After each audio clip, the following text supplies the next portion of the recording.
মুফতি সাহেব হুজুর কেবলা যে কথাগুলো বলছিলেন বাস্তব অর্থে প্রকৃতপক্ষে কেউ যদি ধর্ম পালনে পিছিয়ে থেকে ঘুমিয়ে থাকে সেই মানুষটাকে সজাগ হয়ে যাওয়ার জন্য অতটুকু ডাক যথেষ্ট। কিন্তু বাস্তবিক আমরা বেশিরভাগ তো জেগে ঘুমাই।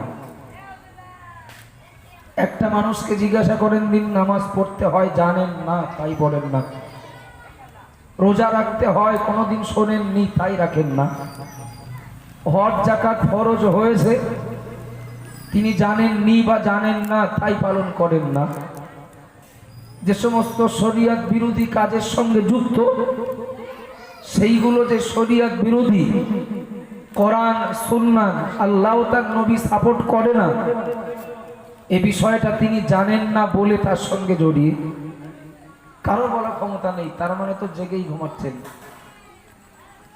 নিশ্চিত মনে রাখুন মহান আল্লাহ পাক রব্বুল আলামিন পবিত্র কোরআনের ভিতরে আল্লাহ ঘোষণা করেছেন কুল্লু নাফসিন যায়িকাতুল মাউত।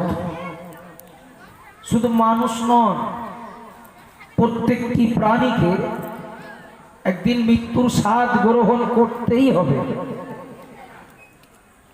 মানুষ মরবে, গরু মরবে, ছাগল মরবে, হাঁস মরবে, মুরগি মরবে, বাঘ সিংহ হরিণ বিড়াল হাঙর কুমির সবাই মরবে। জন্ম যিনি নিয়েছেন বা জন্ম যার হয়েছে, রুহু যার আছে, প্রাণ যার আছে, মৃত্যুর সাথে তার একদিন সাক্ষাৎ হবেই হবে। তবে নবী এ ব্যাপারে একটা কথা বলেছেন যেটা অত্যন্ত ভাববার বিষয়।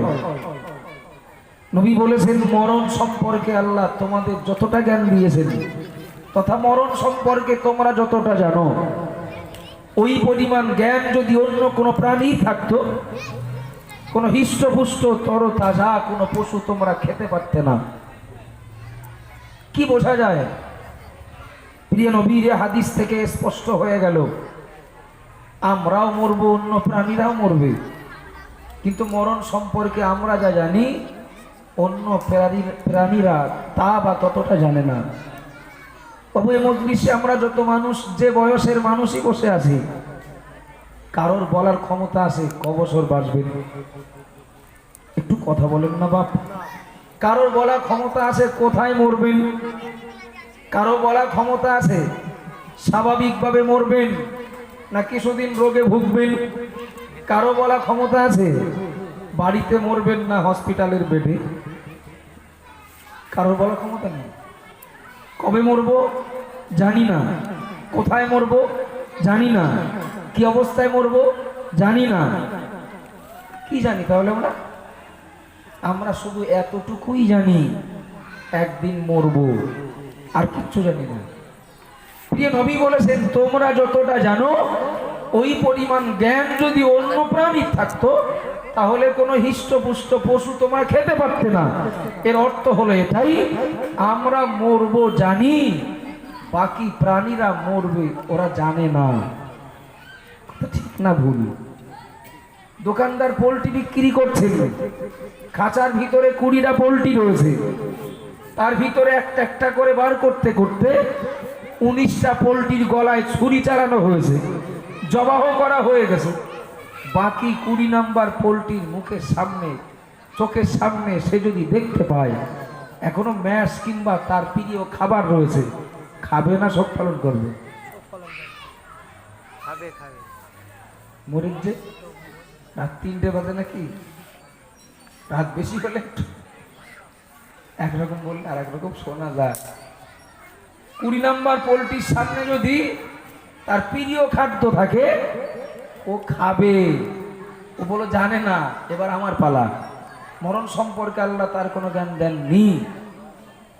10টা ছাগল 10টা গরু এক জায়গায় করে, তাই কুরবানি কেন্দ্রিক হোক আর এমনি স্বাভাবিক পরিস্থিতিতে হোক 9টা গরু কিংবা 9টা ছাগল জবাই করে বাকিটার মুখে তার প্রিয় খাদ্য দেন। খাবে না? খাবে না? খাবে। কেন খাবে? ও মরবে জানে না। মরণ সম্পর্কে আল্লাহ ওর কোনো জ্ঞান, ওর কোনো বিবেক ওর কোনো বুদ্ধি আল্লাহ দেননি। তাই 9 নম্বর তার স্বজাতি, 9টা বিদায় নিলেও 10 নম্বরের গরুটা, 10 নম্বরের ছাগলটা সে তার কাজ সে করেই যাবে। আমার যেবার পালা, এবার পালা আমার, ও এ বিষয়টা মনে রাখে না, আর আল্লাহ ওর এ জ্ঞান দেননি। আমাদের মায়েরা মনে কি দিন, মায়েরা বোনেরা মনে কি দিন, একটু দয়া করে বলুন, আল্লাহ যার যেমন হায়াত দিয়েছেন, যার যেমন আয়ু দিয়েছেন বাবা, এই বয়সে কত মানুষের মৃত্যু সংবাদ কানে শুনেছি, এই বয়সে কত মানুষের জানাজায় শরীক হয়েছি, এই বয়সে কত মানুষের রুহের মাগফিরাতের জন্য আল্লাহর কাছে হাত তুলেছি, এই বয়সে কত মানুষের কলমাখানিতে শরীক হয়েছি। ও বাবাজিরা ভাইরা, চোখের সামনে দাদা চলে গেল, দাদার ভাই চলে গেল, চোখের সামনে আব্বা গেল, আব্বার বড় ভাই গেল, বাকি চাচারাও গেল, চোখের সামনে নিজের বড় ভাই গেল, চোখের সামনে বাপের সামনে ছেলে চলে গেল, দাদার সামনে পোতা চলে গেল, নানার সামনে নাতি চলে গেল, বড় ভাইয়ের সামনে ছোট ভাই চলে গেল। এমন দৃষ্টান্ত তো আমাদের সামনে প্রায় ঘটে, ঘটে না? ঘটে না বাবা? কত মানুষ চলে গেছেন। এবারে সিরিয়াল কার বলার ক্ষমতা আছে? মসজিদের ওই খাটিয়াটা এইবার কার বাড়ি যাবে কারো বলার ক্ষমতা আছে? সব থেকে যার বেশি বয়স কার বাড়ি আগে যাবে? আসার তো সিরিয়াল আছে, যাওয়ার কোনো সিরিয়াল নেই। সুতরাং আমরা প্রত্যেকেই একটাই জবাব দেব, মসজিদের ওই খাটিয়া কার বাড়ি আগে যাবে ওটা আল্লাহ ভালো জানেন। তবে সবাইকে প্রস্তুত থাকতে হবে, আমার বাড়িও আসতে পারে। কথা বলেন ঠিক না ভুল? একটু বলবেন।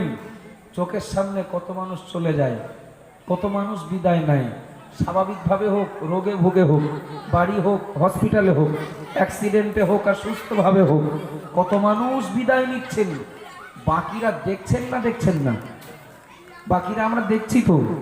এরপরে বলবেন ওই 20 নম্বর পোলট্রির মতো, 10 নম্বর ছাগলের মতো, সিরিয়ালে 10 নম্বর গরুটার মতো আমরা দেখছি আমাদের সামনে সব চলে যাচ্ছে। সব কিছু থাকতেও 3 টুকরা সাদা কাপড় নিয়ে কি 5 টুকরা সাদা কাপড় নিয়ে খাটিয়া নামক গাড়িটায় চড়ে কত মানুষ চোখের সামনের থেকে বিদায় নিচ্ছেন। এবার পালা আমারও হতে পারে, এ চিন্তা তো আমার থাকার দরকার ছিল, বা এ জ্ঞানটা তো আল্লাহ আমাকে দিয়েছেন।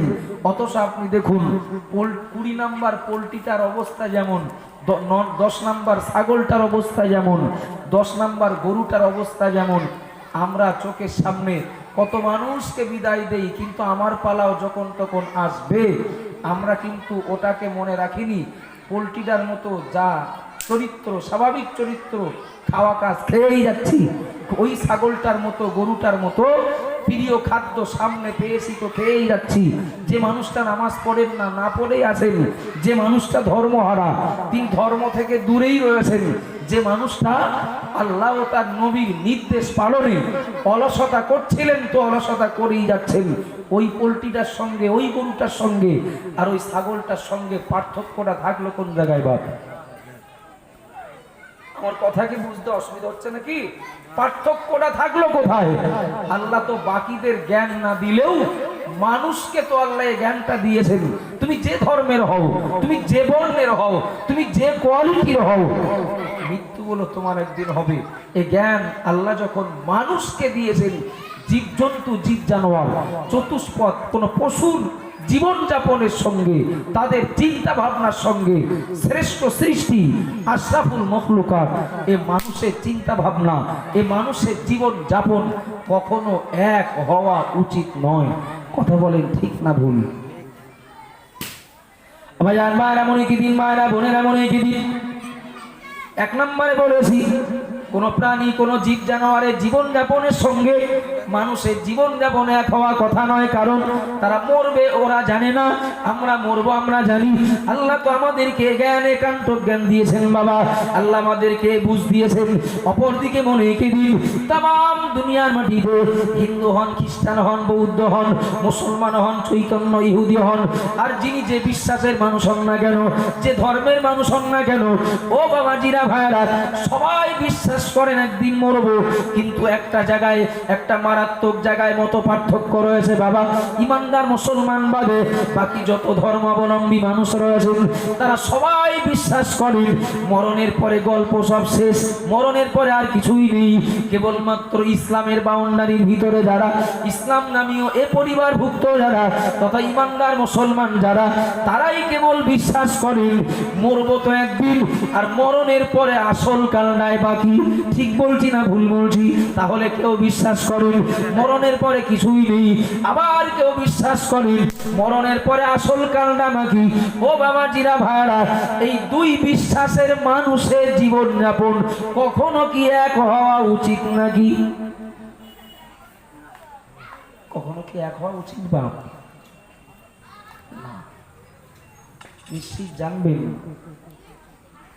স্থানীয় কেউ, এই গ্রামের বাসিন্দা তথা এখানেই তার বাড়ি, এখানেই তিনি থাকেন, আর অন্য কোন গ্রাম থেকে কেউ এই গ্রামে এসেছেন তার রুজি রোজগারের জন্য বা অর্থ রোজগারের জন্য, আপনি বলবেন যে মানুষটার এই জায়গায় বাড়ি তিনি কাজ করলেন, রোজগার করলেন কি করলেন না, বাইরের থেকে যিনি এসে রয়েছেন স্থানীয় লোকটার সঙ্গে তার কি তাল মেলালে চলবে?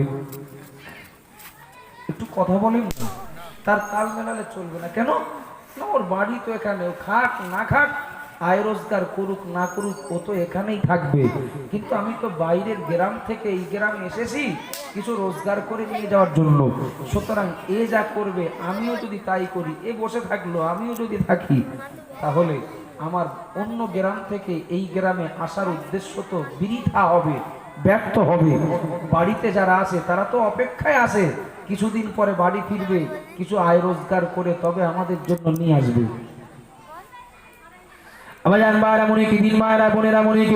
আমি বিষয়টা আর একটু পরিষ্কার করে বলছি বাবা, নিশ্চিত মনে রেখে দিন।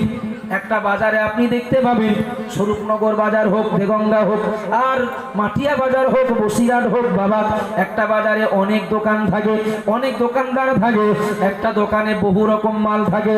ও আমার আব্বাজান মায়েরা, একটা বাজারে দোকান রয়েছে 50টা দোকানে 500 রকম মাল রয়েছে, কিন্তু দয়া করে বলুন আমার আব্বা আমার কাছে একটা ফর্দ ধরিয়ে দিয়েছেন, সঙ্গে 500 টাকা দিয়েছেন, যাও ছেলে বাজার করতে।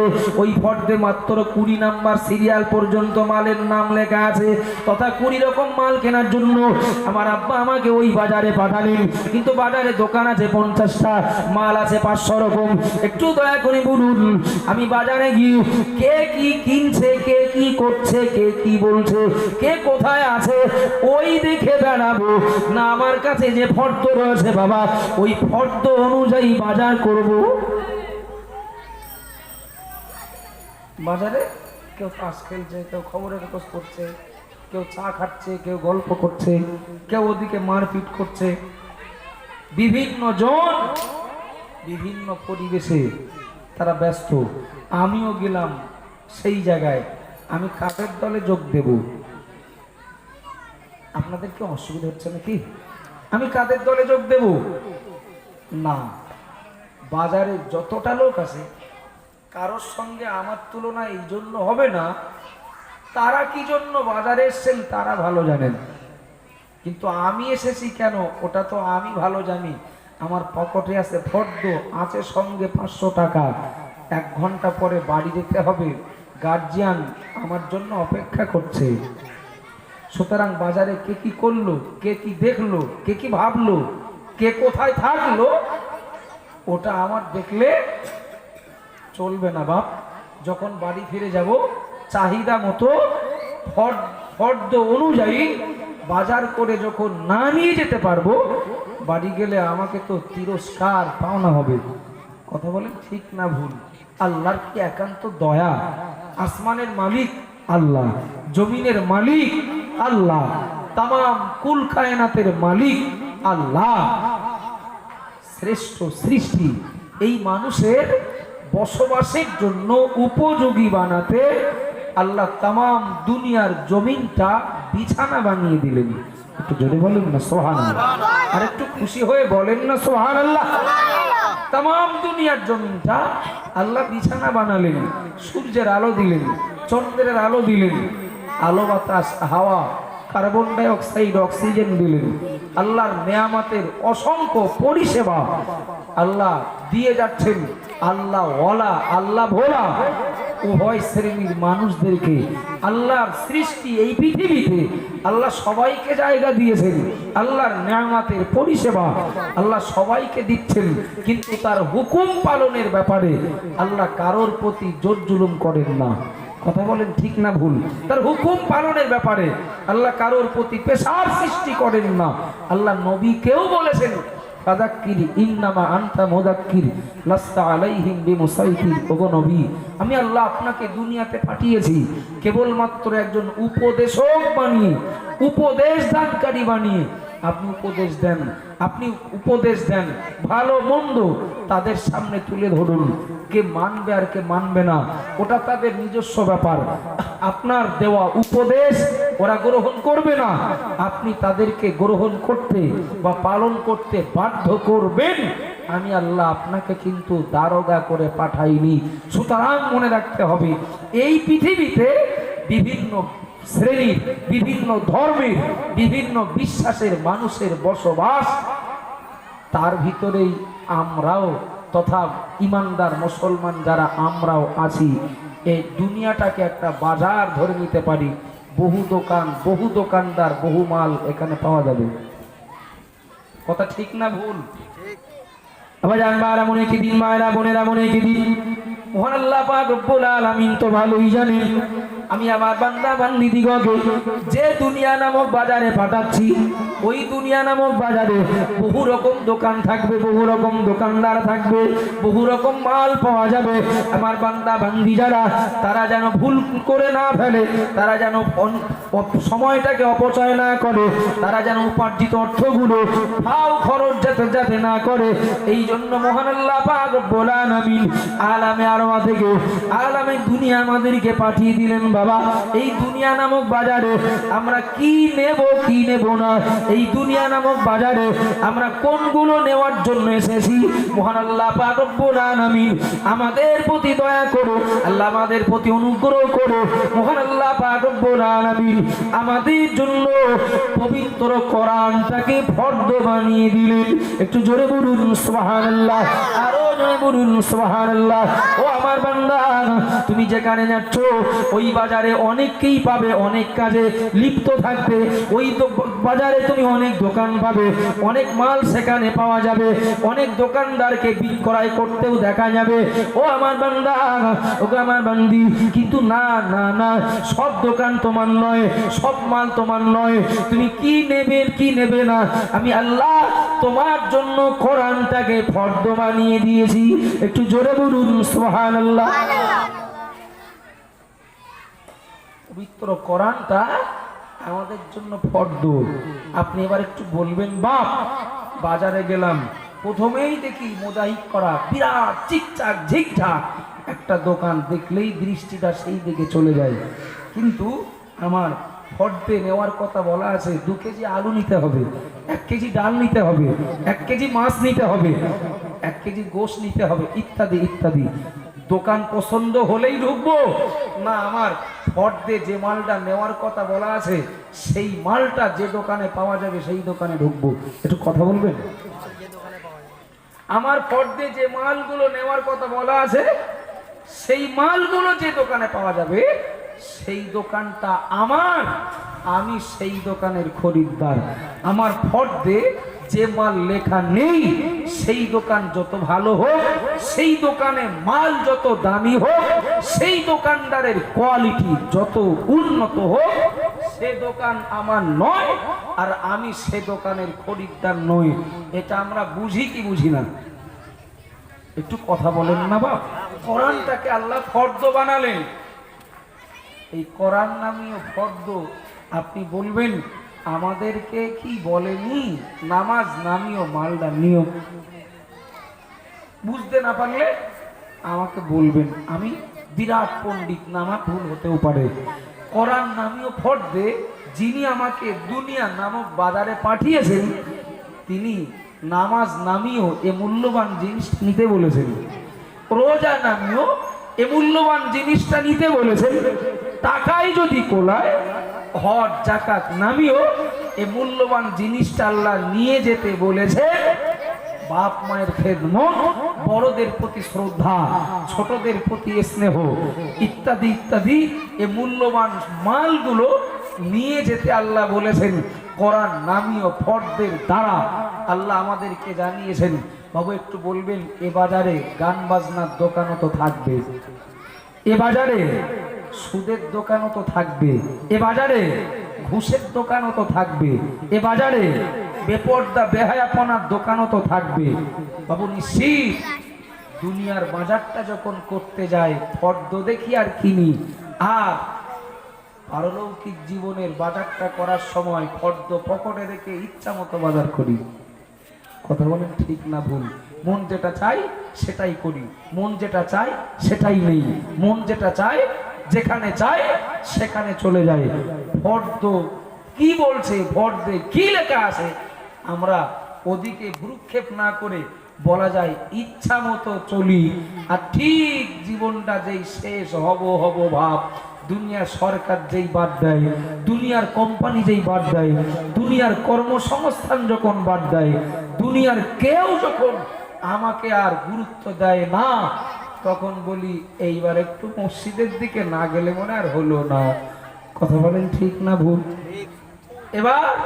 এবার একটু মসজিদের দিকে যেতে হবে, মরে যেতে হবে। মনে পড়ে তখন কথা, বাজার করার কথা মনে পড়ে, একেবারে বাড়ি যাওয়ার সময়ে কিছু সময় আগ মুহূর্তে।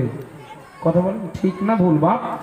জি, তখন এইবার মুখে দাড়িটা রেখে, এবার মাথায় টুপিটা দিয়ে, এবার একটা তসবি কিনে এবার মসজিদে যে আল্লাহ আল্লাহ একটু করি, প্যাকেট ভরে ভরলি না হয় না ভরলি।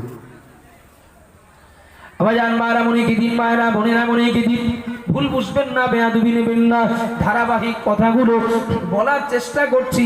আমার আগে মুফতি সাহেব হুজুর কেবলার ওই কথাগুলোর সঙ্গে কিছুটা সামঞ্জস্যতা বজায় রেখে, ও বাবাজিরা ভাইরা একটু দয়া করে বলুন, যখন রান্নার জন্য বাজার করি, যখন রান্নার জন্য বাজার করি কিংবা দুনিয়ার বাজারটা করি, প্রথম দিকে গেলে ভালো মাল পাওয়া যায় না, বাজার ভাঙার মুহূর্তে গেলে বা শেষে গেলে ভালো মাল পাওয়া যায়। কখন গেলে ভালো পাওয়া যায়? দুনিয়ার বাজারটা করি, ভালো তরকারিটা নেব, ভালো সবজিটা নেব, ভালো মাছটা নেব, ভালো গোশটা নেব। যদি মনে করি ভালো বাজার করব, ভালো মালগুলো নেব, তাহলে সকাল সকাল যেতে হবে না বাজার ভেঙে যাওয়ার সময় গেলে হবে? এটা বেশ ভালো বুঝি, যত দেরি করে যাব তত তলায় পড়ে যাবে। কথা বলেন ঠিক না ভুল? সবাই নিতে নিতে নিতে নিতে যেগুলো বাকি থাকবে সেইটাই কপালে জুটবে। ভালো কিছু নিতে গেলে, ভালো কিছু পেতে গেলে সকাল সকাল যেতে হবে। বাবু আমরা সব বুঝি, ধর্মের বেলায় অবশ্যাজি দুনিয়ার বাজারটা করার সময় সকাল সকাল করলে ভালো হয় ওটা জানি, আর পরকালের বাজারটা করি বাজার ভেঙে দেওয়ার সময়। আবার যার মায়েরা মনে কি দিন ভুল বুঝবেন না, বেয়াদবি নেবেন না। প্রিয় নবী মুহাম্মদ রাসূলুল্লাহ সাল্লাল্লাহু আলাইহি ওয়াসাল্লাম নবী আমার জানিয়ে দিলেন, হাসরের মহাময়দানে কাল কিয়ামতের দিনে মাথার উপরে 12টা সূর্যের মুখ অতি সন্নিকটে আল্লাহ নামিয়ে দেবেন। ওই সূর্যের তাপে মাথার ঘিনুগুলো টকবক করে ফুটতে থাকবে। মানুষ ওই সূর্যের তাপে অতিষ্ঠ হয়ে যাবে। এমনকি হাসরবাসীরা তারা মনে মনে এমনও ভাবতে থাকবে, আল্লাহ যদি বিচার পর্ব শুরু করে দিতেন তাহলে কপালে যদি জাহান্নামও পাওনা হয়, হয়তো এর তুলনায় জাহান্নামার কষ্ট অনেকটা কম, এমনটাই তারা মনে করবেন। ও আমার আব্বাজান মায়েরা, মাতার অতি সন্নিকটে সূর্যের 12টা মুখ আল্লাহ খুলে দেবেন। হাসরবাসীরা হাসরের মহাময়দানে কেবলমাত্র ছায়া জায়গায় দাঁড়ানোর মতো একটাই জায়গা পাবেন, বা হাসরের ময়দানে মহান আল্লাহ পাক রব্বুল আলামিনের আরশের ছায়া আল্লাহর প্রিয় বান্দাদের জন্য মহান আল্লাহ বরাদ্দ করেছেন। সূর্যের তাপ তাদের মাথায় লাগবে না, হাসরের ময়দানে কষ্ট তারা বুঝতে পারবে না। প্রিয় নবী মুহাম্মদ রাসূলুল্লাহ সাল্লাল্লাহু আলাইহি ওয়াসাল্লাম বললেন, ওগো দুনিয়ার মানুষেরা মনে রাখো, মহান আল্লাহ পাক রব্বুল আলামিন কাল কিয়ামতের দিন 7 শ্রেণীর মানুষকে আল্লাহ ভালোবেসে তার আরশের ছায়ায় জায়গা দেবেন। একটু জোরে বলুন সুবহানাল্লাহ। নবী আমার দ্বিতীয় নম্বরে বললেন, নবী দ্বিতীয় নম্বরে যেটা বলেছেন, ওয়াসাবুন নাসাফি ইবাদাতিল্লাহ। ওগো আমার উম্মতিরা মনে রাখো, যারা যৌবনকালে আল্লাহর ইবাদত করে, যারা যৌবনকালে কোরআন নামীয় ফরজ অনুযায়ী বাজার করে, আল্লাহ পাক রব্বুল আলামিন তাদের ইবাদতের বিনিময় পারিশ্রমিক তো দিয়ে দেবেন, আল্লাহ আরো খুশি হয়ে আরো সে ছায়ায় তাদেরকে জায়গা দেবেন। একটু জোরে বলুন সুবহানাল্লাহ। যারা সকাল সকাল বাজারটা করে,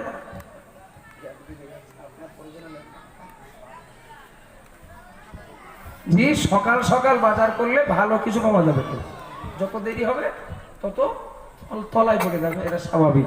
বাবু একটু ছোট্ট পর্যালোচনা একটু বলবেন, এই যৌবনকালে আল্লাহর ইবাদত করবে যারা, আল্লাহ খুশি হয়ে তাদেরকে আরো সে ছায়ায় জায়গা দেবেন, সূর্যের তাপ তাদের মাথায় লাগতে দেবেন না।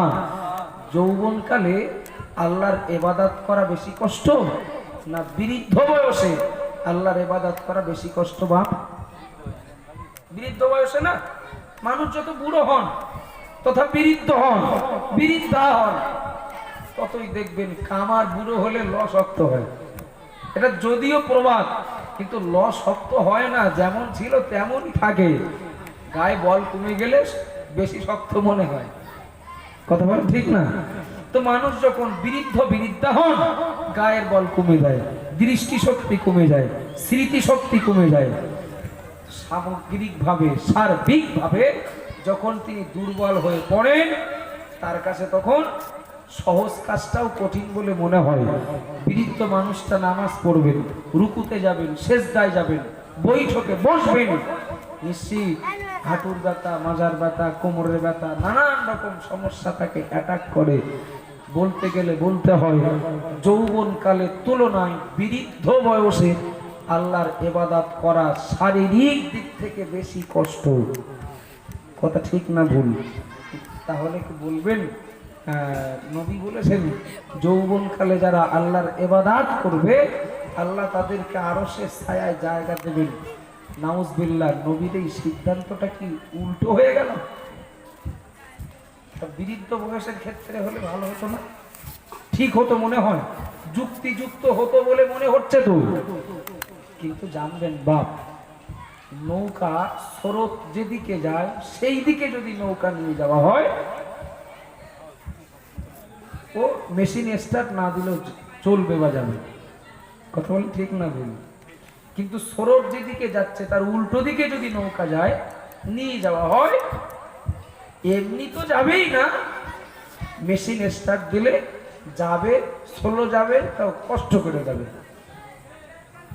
ভুল বলছি নাকি? তো স্রোত যেদিকে সেই দিকে নৌকা নিয়ে গেলে সহজে যাবে, উল্টো দিকে নিয়ে গেলে একটু কষ্ট করে যাবে, স্লো যাবে, দেরি হবে।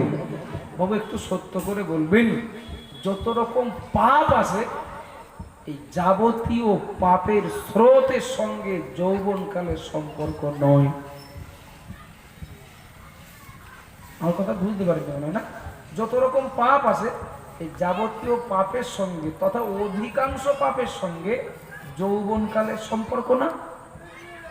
আচ্ছা, দাদুর যদি বলি, দাদু চলেন একটু সিনেমা দেখে আসি, দাদু যাবে বলে মনে হয়?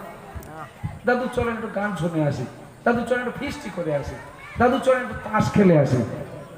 ও নৌকা বলে তুই যেতে যাবে না অত সহজে, কারণ দাদু বলবে আমার কি আর সে বয়স আছে।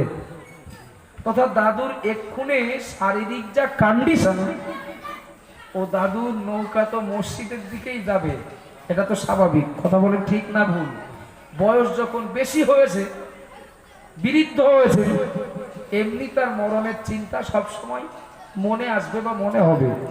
ও দাদুর হাতে তসবি ওটা, নামাজের পাটির সঙ্গে সম্পর্ক গাঢ় হওয়া, ও দাদুর সঙ্গে আমল বা দিনের সঙ্গে সম্পর্কের একটা মজবুত ভিত ওই মুহূর্তে তৈরি হওয়া, এটা তো স্বাভাবিক। বয়স যত শেষ দিকে চলে যাবে ততই ধর্মের দিকে তার মন মানসিকতাটা এগিয়ে যায়, তথা নৌকা স্রোতের দিকে যাওয়া খুব সহজে যায়। কিন্তু যৌবনকালে আল্লাহর ইবাদত করতে গেলে যাবতীয় পাপের উল্টো দিকে যেই তো আল্লাহর ইবাদত। কথা ঠিক না ভুল বাপ? আমি নামাজ পড়তে যাচ্ছি, এদিকে নফস আমাকে বলছে চল গান শুনে আসি, নফস আমার বলছে চল একটু যাত্রায় যাই, নফস আমার বলছে কেউ আমার ডাকছে, কোনো সাথী সঙ্গী, চল একটু অমুক জায়গায় যাই, একটু ফিস্টি করে আসি। এই যাবতীয় পাপের স্রোতের উল্টো দিকে মসজিদ তো, কথা বলেন না বাপ, পাপের স্রোতের উল্টো দিকে আমার এই জীবনটাকে নিয়ে যেতে হবে। এটা শারীরিক কষ্টের তুলনায় মানসিক কষ্ট আরো অনেক বেশি। তাই যৌবনকালে আল্লাহর ইবাদত করা বৃদ্ধ বয়সে আল্লাহর ইবাদতের তুলনায় বৃদ্ধ বয়সে আল্লাহর ইবাদত করলে হয়তো শারীরিক দিক থেকে কষ্ট হবে, কিন্তু যৌবনকালে আল্লাহর ইবাদত করলে শারীরিক দিক থেকে কষ্ট অতটা না হলেও মানসিক দিক থেকে তার অনেক কষ্ট করেই আল্লাহর ইবাদতের দিকে নিজেকে নিয়ে যেতে হয়। তাই প্রিয় নবীর সুসংবাদ, যারা সকাল সকাল বাজারটা করবে আল্লাহ খুশি হয়ে তাদেরকে আরশের ছায়ায় জায়গা দান করবেন। একটু বলেন না সুবহানাল্লাহ। আমার আলমানা মায়েরা বোনেরা মনে রেখে দিন, মহান আল্লাহ পাক রব্বুল আলামিন পবিত্র কোরআনটাকে আপনার আমার জন্য গাইডলাইন বানিয়ে দিলেন। বান্দা, ও আমার বান্দা, ও আমার বান্দি, দুনিয়া নামক বাজারে খবরদার যেন তোমার দিক না লাগে, দুনিয়া নামক বাজারে খবরদার যেন সময় অপচয় না হয়, তোমার উপার্জিত অর্থ যেন খবরদার বাজে খরচ না হয়। ও আমার বান্দা বান্দি, সব দোকান তোমার নয়, সব মাল তোমার নয়, আমি তোমার জন্য কোনগুলো বরাদ্দ করেছি ফর্দে সব উল্লেখ করে দিয়েছি। এবার একটু দয়া করে বলুন, যিনি আমাকে তৈরি করেছেন তিনি তো ভালো জানেন আমার জন্য কোনটা ভালো কোনটা মন্দ। ঠিক বলছি না ভুল বলছি বাবা? মাইকটা যিনি তৈরি করেছেন তিনি তো ভালো জানেন কিভাবে চালালে ভালো চলবে। যিনি বক্সটা তৈরি করেছেন তিনি ভালো জানেন কতটা জোর দিলে স্পিকার কাটবে না, বরং ভালো সার্ভিস দেবে। যিনি লাইটটা তৈরি করেছেন তিনি তো ভালো জানেন কতটা ভোল্ট সে সহ্য করতে পারবে। ও বাবা জিরা ভাইরা, গাড়িটা যিনি তৈরি করেছেন তিনি তো ভালো জানেন এ গাড়ি পেট্রোলে চলবে, ডিজেলে চলবে না গ্যাসে চলবে। কথা ঠিক না? আপনাকে আমাকে যিনি তৈরি করেছেন তিনি তো ভালো জানেন এই শ্রেষ্ঠ সৃষ্টি কোনগুলো এদের জন্য ভালো আর কোনগুলো ক্ষতি করবে। যিনি তৈরি করেছেন মালিক তিনি ভালো জানেন বলেই কোরআনটাকে একদিকে ফর্দ, অপর দিকে আল্লাহ সমগ্র মনুষ্য জাতির জন্য পবিত্র কোরআনটাকে গাইডলাইন বানিয়ে দিলেন। একটু জোরে বলেন সুবহানাল্লাহ, আর একটু খুশি হয়ে বলেন না সুবহানাল্লাহ। কোরআনটা গাইডলাইন বানালেন। বান্দা, আমি তোমাকে বানিয়েছি, কোন খাবারটা তোমার জন্য ভালো হবে ওটা আমি ভালো জানি, কোন খাবারটা খেলে তোমার ক্ষতি হবে ওটা আমি ভালো জানি, কোন জায়গায় গেলে তোমার ভালো হবে ওটা আমি ভালো জানি, কোন জায়গায় গেলে তোমার ক্ষতি হবে ওটা আমি ভালো জানি। বাবু, আমি যদি মনে করি আমার কেনা এই মোবাইলটা ভালো সার্ভিস দিক, ভালো চলুক, আমার কি উচিত নয় যিনি এই মোবাইলটা তৈরি করেছেন এর সঙ্গে একটা বই মতো দিয়ে দিয়েছিলেন না? মোবাইলের বাক্সে তো থাকে না খাতার ভিতরে? যদি মনে করি আমার কেনা মোবাইলটা ভালো চলুক, আমার উচিত হলো নিজে নিজে মাতব্বরি না করে যিনি তৈরি করেছেন তার দেওয়া গাইডলাইন মেনে চালানো। আশা করা যায় তো ভালো চলবে। কথা বলেন ঠিক না ভুল? আমার কেনা গাড়িটা যদি মনে করি ভালো চলুক, আমার উচিত হলো যে কোম্পানি তৈরি করেছেন সেই কোম্পানি যে নিয়মে চালাতে বলেছেন সেই নিয়মে চালানো। আশা করা যায় ভালো চলবে। আর যদি নিজে নিজে মাতব্বরি করি, বাপ ভাই বাবু মা বোন, যদি নিজে নিজে মাতব্বরি করি, ওরে আমার টাকায় কেনা গাড়ি, পেট্রোলে চালাবো না ডিজেলে চালাবো, গ্যাসে চালাবো না পানি দিয়ে চালাবো, আমি কারোর যুক্তি বুদ্ধি নিতে রাজি নই। আমার গাড়ি কিভাবে চালাবো ওটা আমার নিজস্ব ব্যাপার। ফাইন চলবে না? খুব ভালো চলবে? একটু কথা বলেন না। আজকে পেট্রোল দেব, কাল ডিজেল দেব, তারপরের দিন কেরোসিন দেব, তারপরের দিন ফিল্টার করা পানি দেব। আমার কথায় কষ্ট পাচ্ছেন আপনারা? তাহলে গাড়িটা যিনি তৈরি করেছেন আমার টাকায় কেনা হতে পারে, কিন্তু যদি মনে করি ভালো চলুক, তাহলে মাতব্বাড়িটা আমার না, বরং তৈরি করেছেন যিনি, তার দেওয়া ফর্মুলা, তার দেওয়া সিস্টেম, তার দেওয়া নিয়ম কানুন মেনে চালালে আশা করা যায় ভালো চলবে। নিজে নিজে মাতব্বাড়ি করলে খাই হয়ে যাবে। আপনাকে আমাকে যিনি বানিয়েছেন তিনি ভালো জানেন এ গাড়ি পেট্রোল গাড়ি না ডিজেল গাড়ি, এ গাড়ি পানিতে চলবে না কেরোসিনে চলবে, এ গাড়ি কোন পথে চললে ভালো চলবে আর কোন রাস্তায় গেলে খানায় পড়ে থাকবে মালিক জানেন বলেই পবিত্র কোরআনটাকে গাইডলাইন বানালেন। যদি মনে করি দুনিয়াতেও ভালো থাকবো, পরকালেও ভালো থাকবো, দুনিয়াতেও আল্লাহর রহমতভুক্ত হয়ে আল্লাহর নিরাপত্তার ছায়াতলে দুনিয়াতে জীবনটা নিরাপদে কাটাবো, পারলৌকিক জীবনটাতেও 3000 বছর ধরে জ্বালানো কঠিন জাহান্নাম থেকে নিজেকে বাঁচাবো, তাহলে এখানে উচিত নিজে নিজে মাতব্বরি না করে মালিকের দেওয়া গাইডলাইন মেনেই নিজেকে চালানো। কথা বলেন ঠিক না ভুল? এবার আপনি একটু বলবেন, যখনই গাইডলাইন মেনে আমি আমার নিজেকে চালাতে যাব, কোরআন নামীয় ফর্দ অনুসরণ করে আমি যখন বাজার করতে যাব, তখন এই দুনিয়াটা আমার জন্য সহজ হয়ে যাবে না কঠিন হবে? একটু কথা বলেন না। সহজ হবে না কঠিন হবে? কঠিন হয়ে যাবে। আবার জান ভাইরা মনে কি দিন, মায়েরা বোনেরা মনে কি দিন, ভুল বুঝবেন না, বেয়াদবি নেবেন না। সহজ সরল অত্যন্ত স্বাভাবিক একটা দৃষ্টান্ত বাবা, নিশ্চিত আপনাদের জানা থাকলে আবার জানা হলো, মনে হলো, না জানা থাকলে দৃষ্টান্তটি যথেষ্ট কাজে লাগতে পারে। ও আবার আব্বাজান মায়েরা মনে গেলি, চিত্রটা তো সেম এইরকম আমরা লক্ষ্য করি, আমরা দেখতে পাই এই দুনিয়ার মাটিতে রাস্তাঘাটে বিশেষ করে দিনের তুলনায় রাতের বেলা বেশি কিছু গরু ঘুরে বেড়ায়, ওদের গলায় কোনো দড়ি নেই, লাগাম ছাড়া ওদেরকে বলা হয় ষাঁড়। ঠিক বলছি না ভুল বলছি? ও আমার আব্বাজান মায়েরা একটু দয়া করে বলুন, ওই ষাঁড়গুলো যারা রাস্তায় ঘোরে, না না ওদের কোনো বাউন্ডারি নেই, ওদের জন্য কোনো চলার নিয়ম কানুন নেই, ওদের চলার কোনো সিস্টেম নেই, ট্রাফিক আইন নেই, খাদ্যের কোনো নির্দিষ্ট বাজেট নেই। মন করলে হাঁটে, মন করলে যায়, মন করলে খায়, মন করলে শুয়ে পড়ে, মন করলে ঘুমিয়ে পড়ে, মন করলে আবার উঠে হাঁটতে শুরু করে। ঠিক বলছি না ভুল বলছি? ও বাবাজিরা ভাইরা, এবার একটু দয়া করে বলুন, ওরই স্বজাতি, পার্থক্য তার গলায় একটা দড়ি দেওয়া, গলায় দড়ি দিয়ে বাড়ি খোটায় বেঁধে পোষা হচ্ছে, ও গরু এও গরু, ও চতুষ্পদ জন্তু এও চতুষ্পদ জন্তু, একই স্বজাতি। কিন্তু দয়া করে বলুন, গৃহপালিত যে গরুটা গলায় দড়ি দিয়ে গৃহপালিত পশুটাকে বাড়িতে মালিক পুষে রেখেছেন বা লালন পালন করছেন, ও আমার আব্বাজান মায়েরা, ছেড়ে দেওয়া লাগাম ছাড়া চলা ওই ষাঁড়ের তুলনায় গৃহপালিত পশুটার জীবনযাপনটা একটু বাঁধনে থাকবে কিনা? স্বাভাবিক।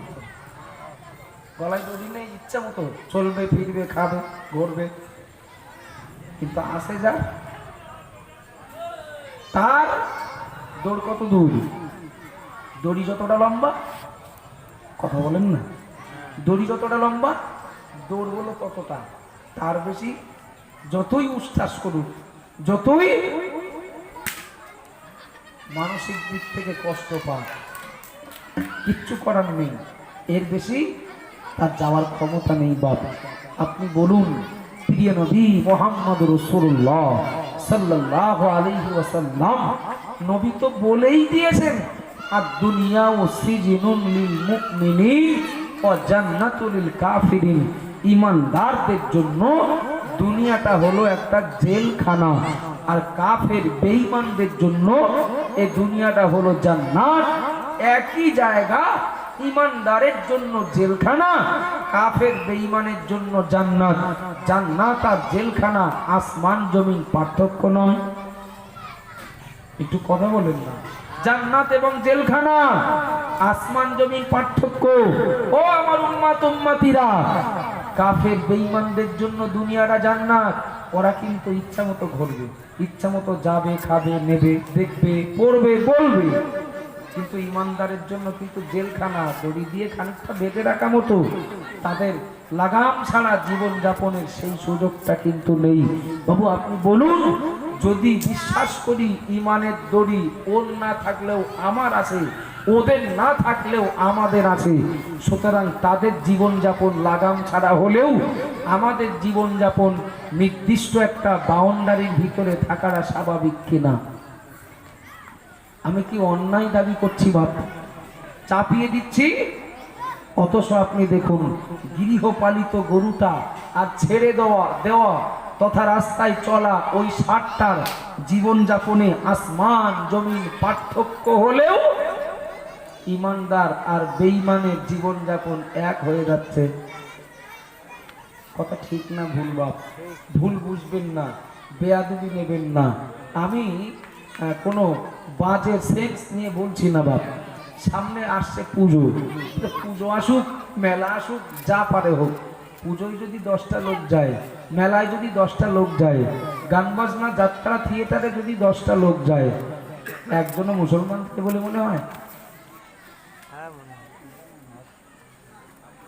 একটু কথা বলবেন না? যায় না? যায় না? যায় তো। আমি হিংসা করে মন্তব্য করছি না, বরং বলবেন আমার গলায় যে একটা দড়ি দেওয়া, এ দড়ি তো মসজিদ পর্যন্ত লম্বা করা, গান বাজনা পর্যন্ত না তো। আমার যে দড়ি দিয়ে বাঁধা, এ দড়ি মিলাদ মাহফিল পর্যন্ত লম্বা করা, মেলা পর্যন্ত না তো। কথা বলেন ঠিক না ভুল? আমার গলায় যে দড়ি দেওয়া, এ দড়ি হালাল রোজগার পর্যন্ত লম্বা করা, হারাম রোজগার তথা লটারি পর্যন্ত লম্বা করা না তো। যাচ্ছে কি করে? যায় কি করে? তাহলে বুঝতে হবে, ইচ্ছা হলেই যে কোনো জায়গায় যাচ্ছি মানে গৃহপালিত থাকা হলো না ষাঁড়ের মতো হওয়া হলো? আবার মায়েরা মনিকে দিন, মায়েরা বোনেরা মনিকে দিন, প্রিয় নবী মুহাম্মদ রাসূলুল্লাহ সাল্লাল্লাহু আলাইহি ওয়াসাল্লাম নবী আমার ঈমানদারদের জন্য সান্ত্বনা দিলেন এবং ঈমানদারদের জন্য একটা বাঁধনও দিয়ে দিলেন। ওগো দুনিয়ার ঈমানদার উম্মাত উম্মাতিরা বোনেরা গো, আমি মুহাম্মদ রাসূলুল্লাহ বলছি, দুনিয়াটা ঈমানদারের জন্য জেলখানা, আর কাফের বেঈমানদের জন্য এই দুনিয়াটা হলো জান্নাত। ও আমার আব্বাজান মায়েরা মনিকে দিন। এরপরেও প্রিয় নবী একদিন সাহাবায়ে কেরামদেরকে জিজ্ঞাসা করেছিলেন, ও আমার সাহাবায়ে কেরামেরা, ওগো আমার সাহাবায়ে কেরামেরা, আমি মুহাম্মদ রাসূলুল্লাহ আমি তোমাদের কাছে জানতে চাচ্ছি একটা বিষয়, আমি তোমাদেরকে জিজ্ঞাসা করি, বলতে পারো নাকি একজন প্রকৃত ঈমানদার, একজন প্রকৃত আল্লাহওয়ালা, একজন প্রকৃত ধর্মপরায়ণের দৃষ্টান্ত দুনিয়ার একটা গাছ, ওই গাছটার নাম কি? প্রিয় নবী সাহাবায়ে কেরামদেরকে জিজ্ঞাসা করলেন। ওই মজলিসে হযরত আবু বকর, হযরত ওমর, উসমান, আলী আরো অনেক সাহাবায়ে কেরামেরা বসে রয়েছেন। প্রিয় নবী মুহাম্মদ রাসূলুল্লাহ সাল্লাল্লাহু আলাইহি ওয়াসাল্লাম নবী আমার সাহাবাদের উদ্দেশ্যে জিজ্ঞাসা করলেন, ওগো আমার সাহাবায়ে কেরামেরা বলো, ও সাহাবায়ে কেরামেরা বলো, দুনিয়াতে একজন প্রকৃত ঈমানদারের দৃষ্টান্ত একটা গাছ, ওই গাছটার নাম কি? সাহাবায়ে কেরামেরা একে অপরের মুখের দিকে দেখতে লাগলেন, একে অপরের মুখের দিকে তাকাতে লাগলেন। কি আশ্চর্যজনক প্রশ্ন, কি আশ্চর্যজনক কথা! এ প্রকৃত ঈমানদারের তুলনা দুনিয়ার একটা গাছের সঙ্গে, ওই গাছটা কি গাছ হতে পারে? ও বাবাজিরা, ভাইরা, সাহাবায়ে কেরামেরা তারা একে অপরে ব্যর্থ হয়ে, একে অপরের মুখের দিকে দেখতে দেখতে তারা অপারগ হয়ে নবীর দিকে প্রশ্নটা ফিরিয়ে দিলেন, ইয়া রাসূলুল্লাহ, ইয়া হাবিবাল্লাহ, হুজুর আমরা তো জানি না, বলতে পারছি না, উত্তর খুঁজে পেলাম না, হুজুর আপনি জবাবটা দিয়ে দিন। অধিকাংশ সময় হাদিস শরীফের ভিতরে তো দেখা যায় বাপ, অধিকাংশ সময় নবী সাহাবাদেরকে যখন কোনো কিছু জিজ্ঞাসা করতেন, সাহাবারা নবীর কাছেই, নবীর দিকেই প্রশ্নটা ফিরিয়ে দিতেন। হুজুর জবাবটা আপনি দেন, কারণ নবী যখন জবাব দেবেন সে জবাবে কোনো সন্দেহ, সেই জবাবে কোনো ত্রুটি, সেই জবাবে কোনো ঘাটতি থাকবে না। এটা সাহাবায়ে কেরামেরা জানতেন। জানা থাকলেও নবীর কাছ থেকে শুনতে সাহাবারা ভালোবাসতেন। একটু জোরে বলেন না সুবহানাল্লাহ, আর একটু খুশি হয়ে বলেন না সুবহানাল্লাহ। বললেন নবীকে, ইয়া রাসূলুল্লাহ, হুজুর জবাবটা আপনি দেন, প্রকৃত ইমানদারের দৃষ্টান্ত দুনিয়ার কোন গাছ? ভুল বুঝবেন না, বেয়াদবি নেবেন না, কাউকে আঘাত করার জন্য বলছি না বাবা। প্রিয় নবী মুহাম্মদ রাসূলুল্লাহ সাল্লাল্লাহু আলাইহি ওয়াসাল্লাম নবী আমার সাহাবায়ে কেরামদের উদ্দেশ্যে জবাব দিয়ে দিলেন, ও আমার সাহাবায়ে কেরামেরা, আমি মুহাম্মদ রাসূলুল্লাহ বলছি, প্রকৃত ইমানদারের দৃষ্টান্ত দুনিয়ার যে গাছ, ওই গাছটার নাম হলো খেজুর গাছ। একটু জোরে বলুন সুবহানাল্লাহ। ওই গাছটার নাম হলো খেজুর গাছ। এটা দুনিয়ার কোনো মানুষের নয়, দুনিয়ার কোনো ইমামের নয়, দুনিয়ার কোনো আলেম মাওলানা পীর বুজুর্গের দেওয়া দৃষ্টান্ত নয়। দৃষ্টান্তটা দিয়েছেন খোদ প্রিয় নবী। প্রকৃত ইমানদারের দৃষ্টান্ত হলো যে গাছ, সেই গাছটা হলো খেজুর গাছ। ও বাবাজিরা ভাইরা, একটু দয়া করে বলুন, খেজুর গাছের তুলনায় আরো বড়, আরো মোটা, আরো দামি, আরো দেখতে ভালো কত গাছ আছে না নেই? আছে তো। কিন্তু নবী বললেন প্রকৃত ইমানদারের দৃষ্টান্ত হলো খেজুর গাছ। কেন কেন কেন? কারণ হলো, নবী কারণটাও বললেন। কারণ হলো, নবী বললেন, সাহাবারা তোমরা দেখতে পাবে যখন ঝড় হয়, ঝড় ঝড় তুফান বৃষ্টি, আলাদা হোক, আলাদাভাবে হোক আর একসাথে হোক, এগুলো যখন হয়, অন্যান্য গাছগুলো যত তাড়াতাড়ি মাটিতে লুটিয়ে পড়ে, ভেঙে যায়, দুমড়ে মুচড়ে যায়, উপড়ে যায়, অত তাড়াতাড়ি খেজুর গাছ পড়ে না। একটু খুশি হয়ে বলেন না। আমি মাঝখানে একটু ডিস্টার্ব করছি, এই যা শ্রোতা আছেন আলহামদুলিল্লাহ, যারা একটু পিছন দিকে খাপ ছাড়া মতো হয়েছে। মজলিসটা একরকম বলবো, সবে শুরু হয়ে বললেও ভুল হবে, মিডিল পজিশনে। আপনাদের আওয়াজও ভালো শুনতে পাচ্ছি না, মুখটাও ভালো বুঝতে পারছি না। যদি সম্ভব হয়, এটা দাবি, এটা আদেশ নয়, নির্দেশ নয়, হুকুম নয়, আর মুরব্বীদের তো মোটেও বলবো না। যদি সম্ভব হয় সামনের দিকে এগিয়ে আসলে একটু ভালো লাগবে, মজলিসটা দেখতে ভালো লাগবে, বক্তা শ্রোতার ভিতরে একটা ভালো ভাব বিনিময়ও হবে। যাক আলহামদুলিল্লাহ, আমি খুব খুশি যে আপনারা সামান্য একটা ইঙ্গিত করতেই আমার কথার মূল্য দিয়েছেন বা আমাকে বেজ্জতি করেননি। যে কথা বলছিলাম, খেজুর গাছের তুলনায় অনেক গাছ রয়েছে যে গাছগুলো দেখতে ভালো, সাইজে বড়, তার কাঠটাও দামি, তার ফলটাও দামি। এরপরেও নবী খেজুর গাছের তুলনা কেন দিলেন তার কারণটাও বললেন, যে যখন প্রচন্ড ঝড় হয়, অন্যান্য গাছগুলো যত তাড়াতাড়ি মাটিতে লুটিয়ে পড়ে, মাটিতে শুয়ে পড়ে, অত তাড়াতাড়ি খেজুর গাছ পড়ে না। আপনাদেরকে আবার জিজ্ঞাসা করছি, কথাটা বাস্তব কিনা? বাস্তব না? আপনি দেখুন, আরে আমফান হয়ে গেছে 3 মাস, 3.5 মাস আগে, তাই গাদাগাদি বন্ধ হয়ে গেল। কথা ঠিক না? কবে হইল? লাইলাতুল কদরের রাত্রিতে না, বরকতপূর্ণ রাত্রিতে আমফান ঝড় হলো। ঝড় হয়ে গেছে অনেক আগে, কিন্তু সেই ঝড়ের জের বলে এখনো কাটিনি। বুঝতে পারছেন কি? দেখি এখনো শালিক বিচার হচ্ছে, দুতলা বাড়ির লোক টাকা পেয়েছে, কুড়ে ঘরে বসবাস করা লোকটা পায়নি। আপনি বলবেন নবীর দৃষ্টান্ত, খেজুর গাছ অত সহজে পড়ে না, অন্য গাছগুলো দেখেন, বট গাছটা পড়ে গেছে, বাঁশঝাড় হাত কাটা জমির মাটি এরিয়া নিয়ে পড়ে গেছে, উপড়ে গেছে, ঢাল ভেঙেছে, গোড়ার থেকে আপনার উপড়ে পড়ে গেছে। প্রচুর গাছ পড়েছে, পড়ে পড়বে, কিন্তু আপনি আনুপাতিক হারে লক্ষ্য করবেন অন্যান্য গাছগুলো যতটা পড়বে এবং যত তাড়াতাড়ি পড়বে, খেজুর গাছ অতটা এবং অত তাড়াতাড়ি পড়বে না। প্রিয় নবীর দেওয়া দৃষ্টান্ত, সাহাবারা যারা প্রকৃতপক্ষে ঈমানদার হবে, এরা অত সহজে অন্যায়ের কাছে, হারামের কাছে, শরীয়তে নিষেধ এমন কোন বিষয়ের কাছে ওরা মাথা নত করবে না। যত কষ্ট হোক, খাওয়ার কষ্ট, পড়ার কষ্ট, টাকার কষ্ট, জীবনযাপনের কোনো প্রয়োজনীয় বিষয় না পাওয়ার কষ্ট, যত কষ্টের ঝড় তাদের উপর দিয়ে বয়ে যাক না কেন, ঈমানদার কোনদিন ইসলাম বিরোধী, কোরআন বিরোধী, সুন্নাতের বিরোধী কোন বিষয়ের কাছে কোন ঝড়ে লুটিয়ে পড়ে না। একটু জোরে বলেন না সুবহানাল্লাহ। ঈমানদার যারা, প্রকৃত ঈমানদার যারা, তারা খেজুর গাছের মতো শক্ত হয়ে মজবুতির সঙ্গে আল্লাহকে পাওয়ার আশায় তারা শক্ত হয়ে দাঁড়িয়ে থাকে, কোনো ঝড় তাদের ফেলে দিতে পারে না।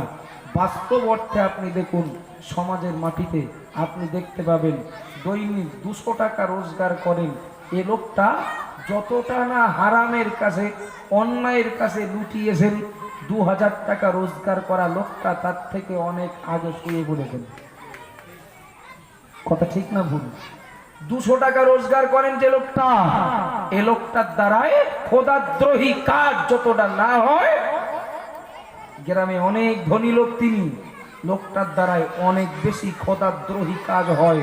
200 টাকা রোজগার করা লোকটা খেজুর গাছ, 2000 টাকা রোজগার করা ও লোকটাকে ধরেই নিতে পারেন বট গাছ।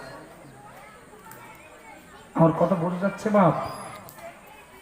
আমার মায়েরা বোনেকে দিন, মায়েরা বোনেরা বোনেকে দিন, প্রিয় নবী মুহাম্মদ রাসূলুল্লাহ সাল্লাল্লাহু আলাইহি ওয়াসাল্লাম নবী আমার জানিয়ে দিলেন, প্রকৃতপক্ষে আল্লাহওয়ালা যারা, প্রকৃতপক্ষে আল্লাহর সন্তুষ্টি অর্জন করতে চায় যারা, প্রকৃত আল্লাহর প্রিয় মাহবুব যারা, প্রকৃত আল্লাহর অনুগত যারা, প্রকৃতপক্ষে আল্লাহর কাছে বিক্রি হওয়া বান্দা বান্দি যারা, এদের দৃষ্টান্ত খেজুর গাছের মতো।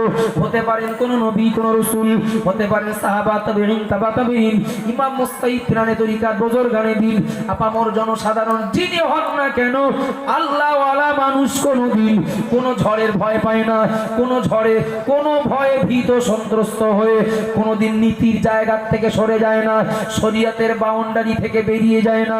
ও বাবাজিরা, ভাইরা, ওকে আমার মায়েরা বোনেরা মনেকে দিন, অত্যন্ত উপযুক্ত একটি দৃষ্টান্ত মনে পড়ে গেল, আপনাদের জানা রয়েছে বাবা, তবে একের ভিতরে অনেক শিক্ষা রয়েছে বলে বলছি, আপনারা জানবেন।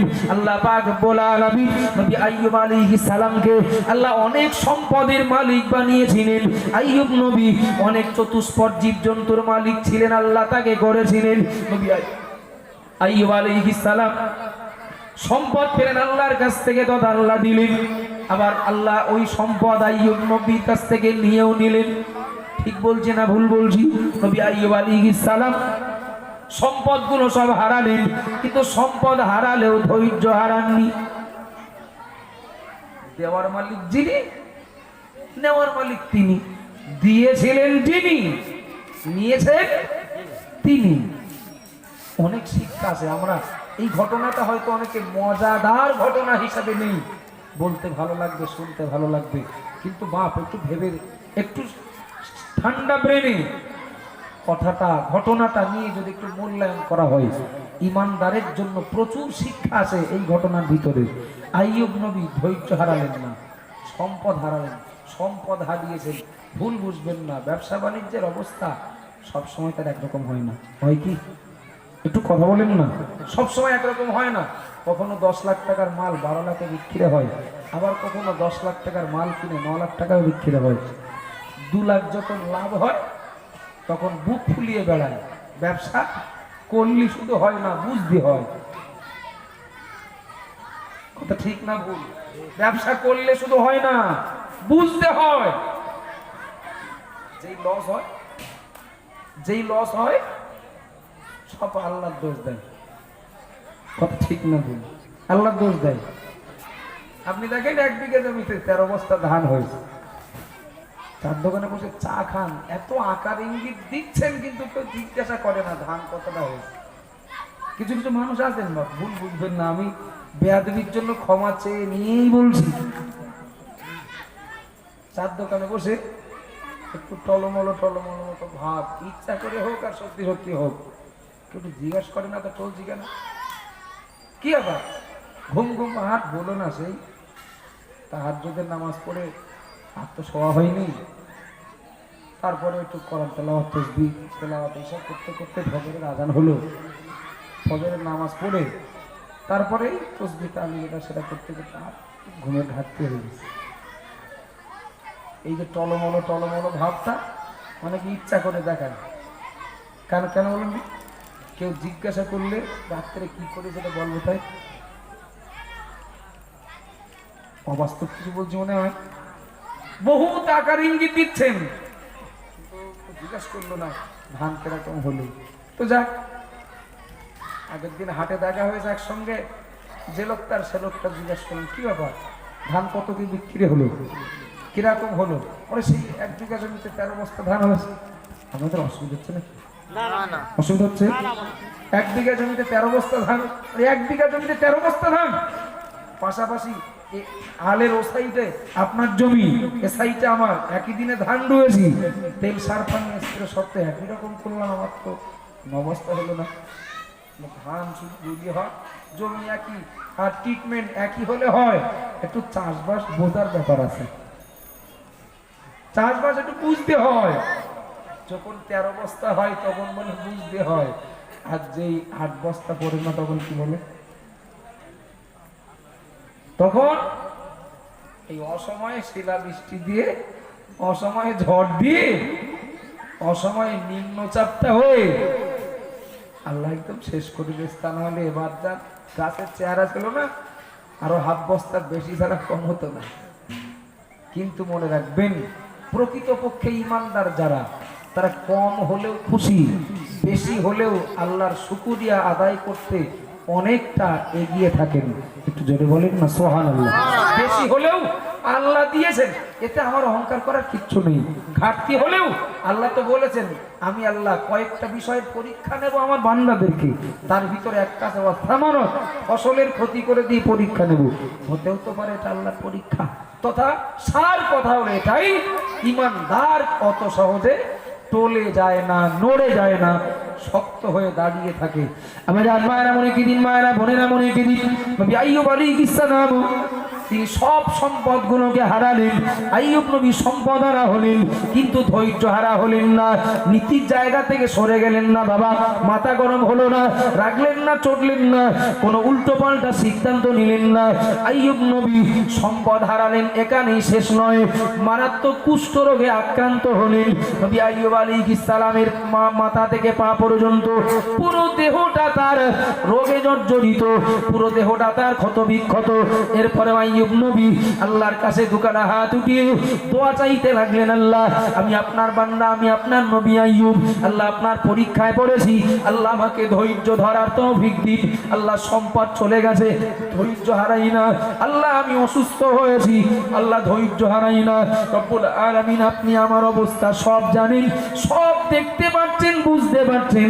আল্লাহ আপনার কাছে আমার দাবি, আল্লাহ আপনি আমার জিহ্বাটা ভালো রেখে দিন। যদি আমার জিহ্বাটা ভালো না থাকে, আমি তো আপনাকে ডাকতে পারবো না। একটু জোরে বলুন সুবহানাল্লাহ। সালাম আল্লাহর কাছে দোয়া করলেন, ও রব্বুল আলামিন, আল্লাহ আমার জিহ্বাটা ভালো রেখে দিন, আমি যেন আপনার জিকির করতে পারি। ও বাবাজিরা ভাইরা, বললাম অনেক শিক্ষা আছে এর ভিতরে, একটু দয়া করে বলুন। সম্পদ হারা হলেন যে নবী, শুধু তাই নয়, মারাত্মক রোগে আক্রান্ত হলেন, এরপরেও আল্লাহর কাছে দোয়া করছেন, ও রব্বুল আলামিন, আল্লাহ জিহ্বাটা ভালো রেখে দিন, আপনাকে যেন ডাকতে পারি, যেন আপনাকে স্মরণ করতে পারি। একটু দয়া করে বলুন। না না, সম্পদ হারাইনি, শরীরও খারাপ হয়নি, সম্পদও আছে, শরীরও ভালো, সার্বিক পরিস্থিতি অনুকূলে থাকার পরেও এমন আল্লাহর কত বান্দাকে পাওয়া যাবে যারা সপ্তাহে একদিন জুম্মার নামাজ পড়ারও সময় পান না। ঠিক বলছি না ভুল বলছি?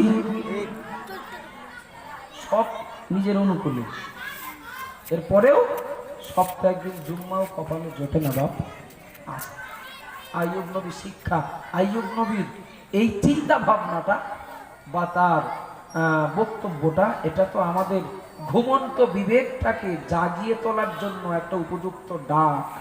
কথা বলেন ঠিক না ভুল? আইয়ুব নবী দোয়া করছেন, আল্লাহ আমার জিহ্বাটা যেন ভালো থাকে, আমি যেন আপনাকে ডাকতে পারি। আমি জানবো মনে কি দিন আইয়ুব আলাইহিস সালামের চারজন বিবির ভিতরে তিনজন বিবি তারা আইয়ুব নবীর সঙ্গ ছেড়ে চলে গেলেন। সঙ্গে রয়েছেন আম্মাজান রহিমা রাদিয়াল্লাহু তাআলা আনহা। আম্মাজান রহিমা আইয়ুব নবীকে ছেড়ে চলে গেলেন না, আইয়ুব নবীর প্রতি ওই মুহূর্তে তার দায়িত্ব পালন করতে লাগলেন। ও বাবাজিরা, ভাইরা, মায়েরা, বোনেরা, মনে কি দিন নবী আইয়ুব আলাইহিস সালামের বিবি আম্মাজান রহিমা রাদিয়াল্লাহু আনহা স্বামী অসুস্থ আইয়ুব নবীকে নিয়ে একটা নিরিবিলি জায়গায় চলে গেলেন। স্বামীর সেবা করতে লাগলেন, স্বামীর খেদমত করতে লাগলেন, স্বামীর প্রতি দায়িত্ব পালন করতে লাগলেন। কিন্তু বসে খেলে রাজার ভান্ডার ফুরিয়ে যায়, এটা প্রবাদ নয়, এটা বাস্তব বটে। নবী আইয়ুব আলাইহিস সালামের গালে আম্মাজান রহিমা রাদিয়াল্লাহু আনহা একটু খাবার তুলে দেবেন, একটু আহার তুলে দেবেন, একটু ঔষধ তুলে দেবেন। না, এমন পরিস্থিতি তো আর নেই, এমন পরিস্থিতি আর নেই। যা ছিল সব তো শেষ হয়ে গেছে। আম্মাজান রহিমা কি করবেন চিন্তায় পড়লেন। আমার স্বামী তো আয় রোজগার করতে পারবে না, আমি যদি আয় রোজগারের জন্য যদি কারোর বাড়ির দাসী হই, কিংবা যদি কারোর কোনো কর্মে যদি আমি যদি লিপ্ত হই, তাহলে আমার স্বামীকে দেখবে কে? আমার বাকি তিনজন সাথী তারা তো নেই, চলে গেছে। আইয়ুব নবীর সঙ্গে কেবলমাত্র রহিমা সঙ্গে থাকলে খাবার আসবে কোথার থেকে? আবার যদি তিনি চলে যান খাবারের সন্ধানে, আয় রোজগারের সন্ধানে, তাহলে অসুস্থ আইয়ুব নবীকে দেখবে কে? তিনি কঠিন চিন্তায় পড়ে গেলেন, কঠিন টেনশনে পড়ে গেলেন।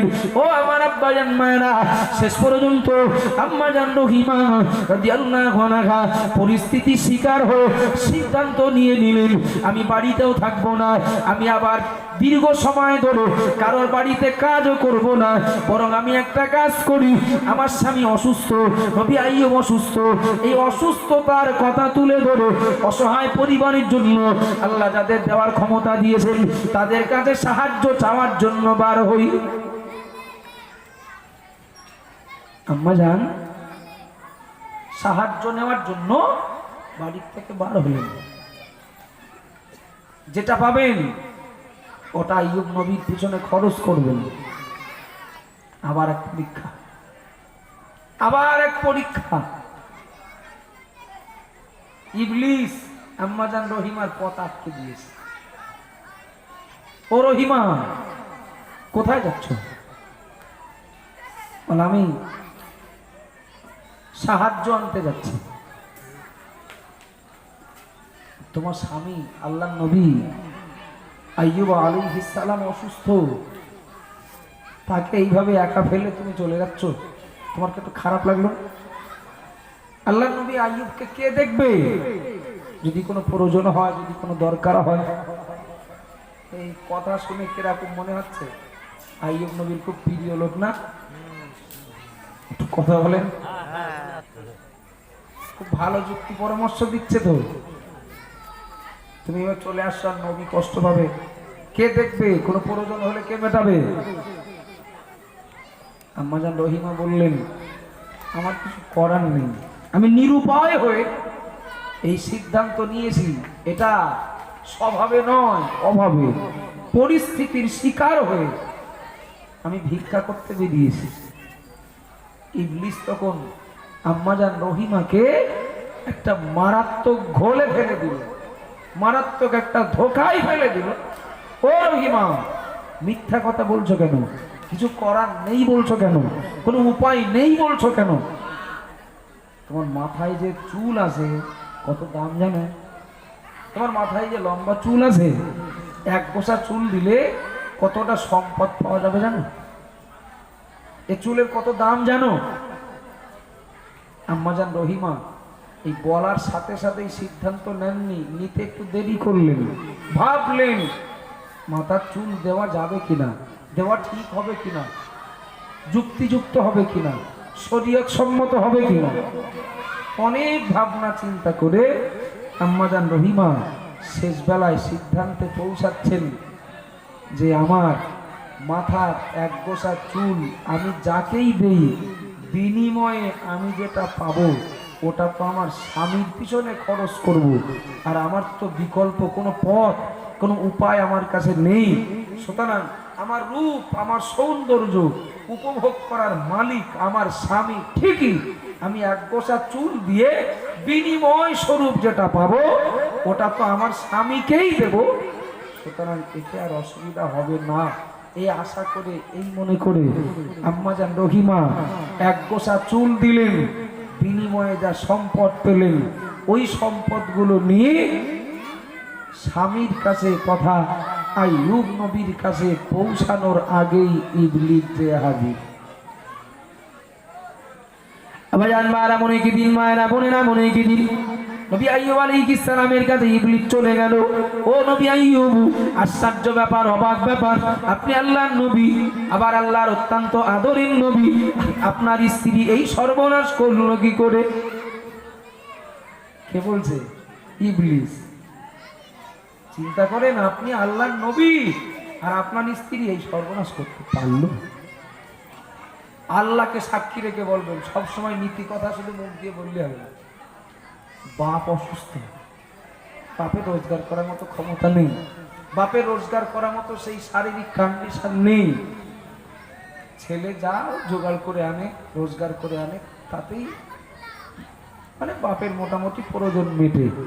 একটু দয়া করে বলবেন, অসুস্থ বাপ যদি কানে শোনে আমার ছেলে কারোর হক ফাঁকি দিয়ে টাকা রোজগার করেছে, কিংবা অন্যায় পথে টাকা রোজগার করেছে, কিংবা লটারি কেটেছিল তাতে কিছু টাকা বেঁচেছে আর তাই বাজার করে খাওয়াচ্ছে, এই অসুস্থতা বা অক্ষমতার পিরিয়ডে বাপ জানার পরেও ছেলের উপরে খুব একটা ফতোয়া দেয় বলে মনে হয়?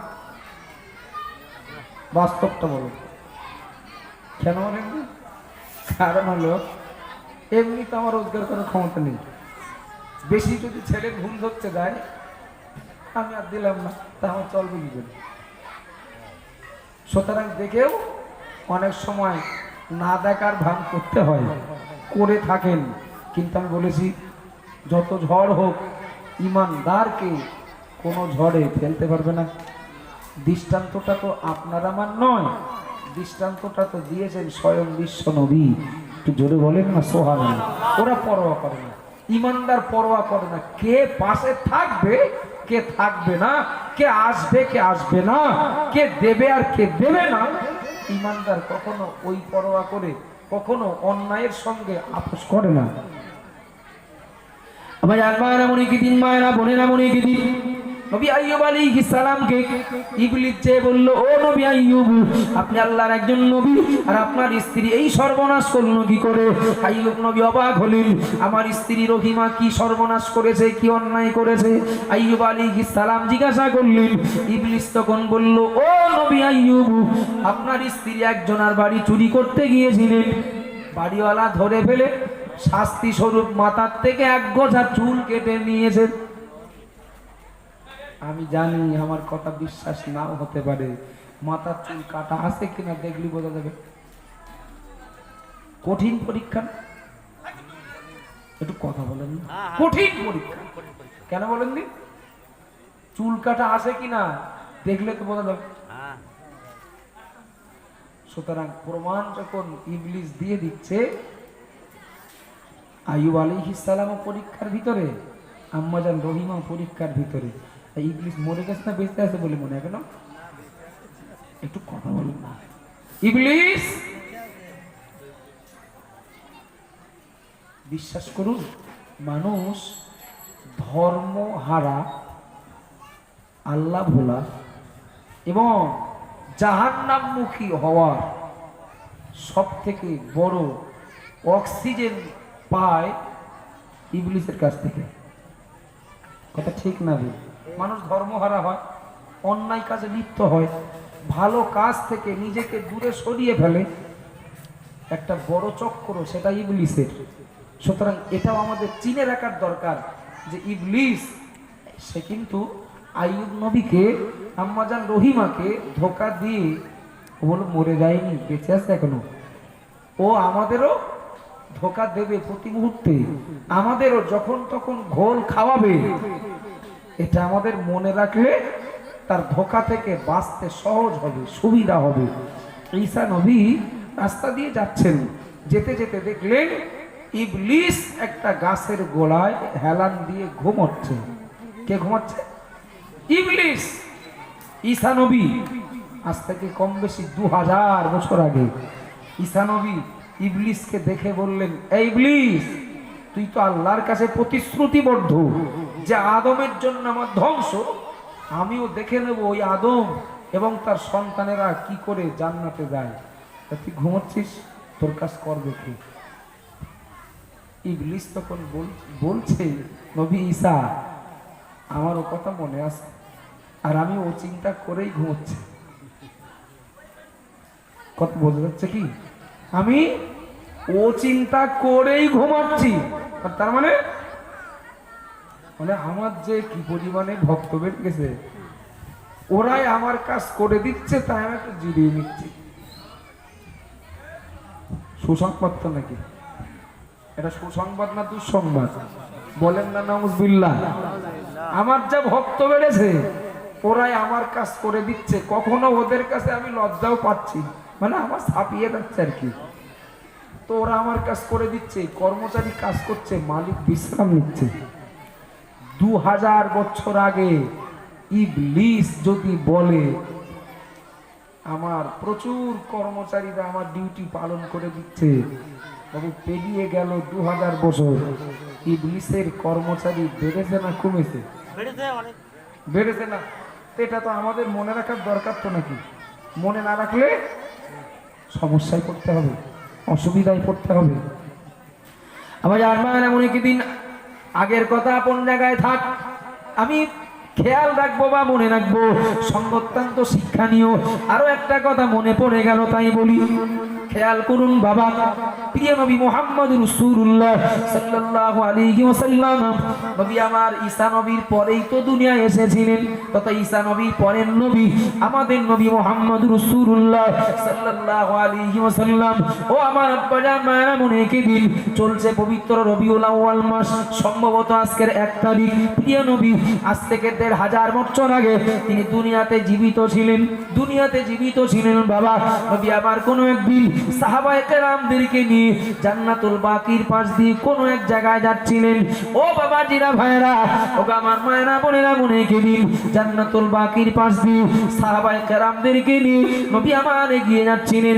যেতে যেতে যেতে যেতে হঠাৎ করে সাহাবায়ে কেরামদের দ্বারাই নবীর কাছে চলে আসলো একটা প্রশ্ন, ইয়া রাসূলুল্লাহ, ইয়া হাবিবাল্লাহ, জান্নাতুল বাকিতে 10,000 সাহাবার কবর, ইয়া রাসূলুল্লাহ, অথচ জান্নাতুল বাকির পাশে, জান্নাতুল বাকির আশপাশ থেকে একটা বাজনার আওয়াজ পাচ্ছি, একটা গান বাজনার আওয়াজ পাচ্ছি।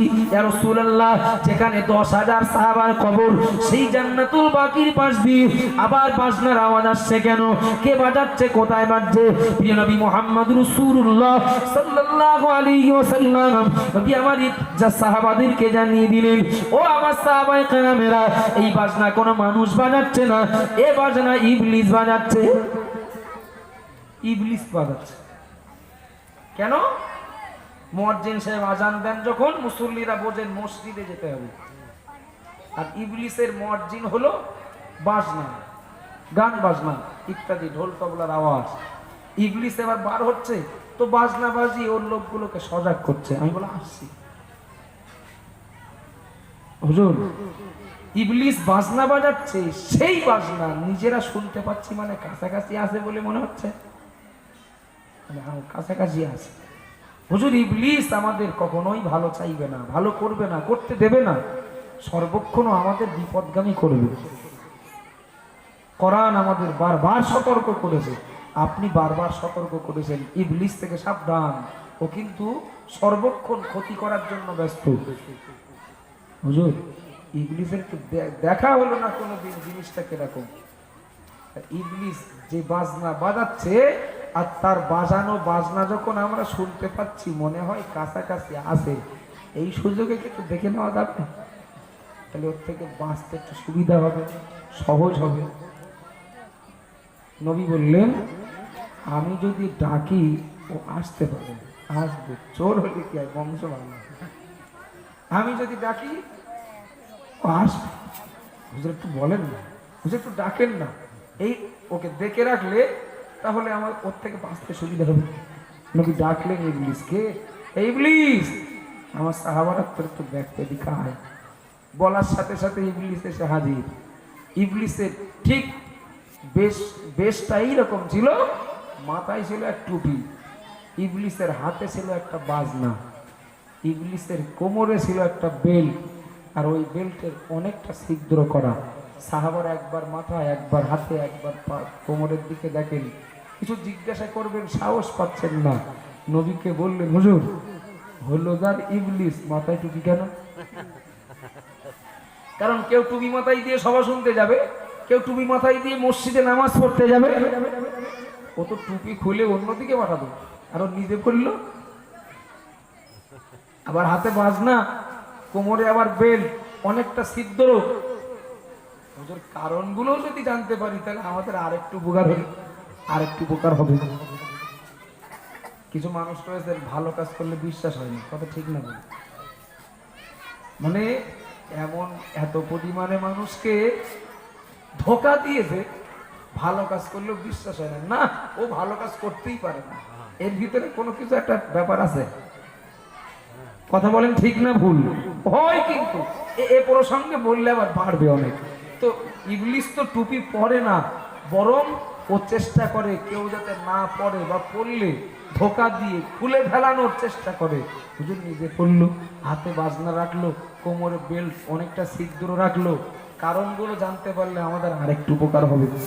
নবী ইবলিসকে বলছেন, ইবলিস এবং প্রিয় নবী সামনাসামনি দাঁড়িয়ে, অত্যন্ত গুরুত্বপূর্ণ একটা সাক্ষাৎকার, এবং এর থেকে দুনিয়ার উম্মতে মুহাম্মাদি তারা অত্যন্ত গুরুত্বপূর্ণ শিক্ষা তারা পাবে, মনে রাখলে মৃত্যুর আগ পর্যন্ত উপকারে আসবে। নবী সাহাবাদেরকে সাক্ষী রেখে সাহাবাদের সামনে ইবলিসকে বললেন, হে ইবলিস, আমি মুহাম্মদ তোর কাছে কটা প্রশ্ন করব, কটা বিষয় একটু জানতে চাইব, তুই কি সত্য বলবি? জিজ্ঞাসা করলেন কেন? যেহেতু ইবলিস তো সত্য বলবে কিনা সন্দেহ তো থাকতেই পারে। তো নবী বললেন, দেখ আমি সত্য কটা বিষয় জানার জন্য তোর কাছে জিজ্ঞাসা করব, তুই সত্য যদি বলিস তাহলে প্রশ্ন করব, না করবো না।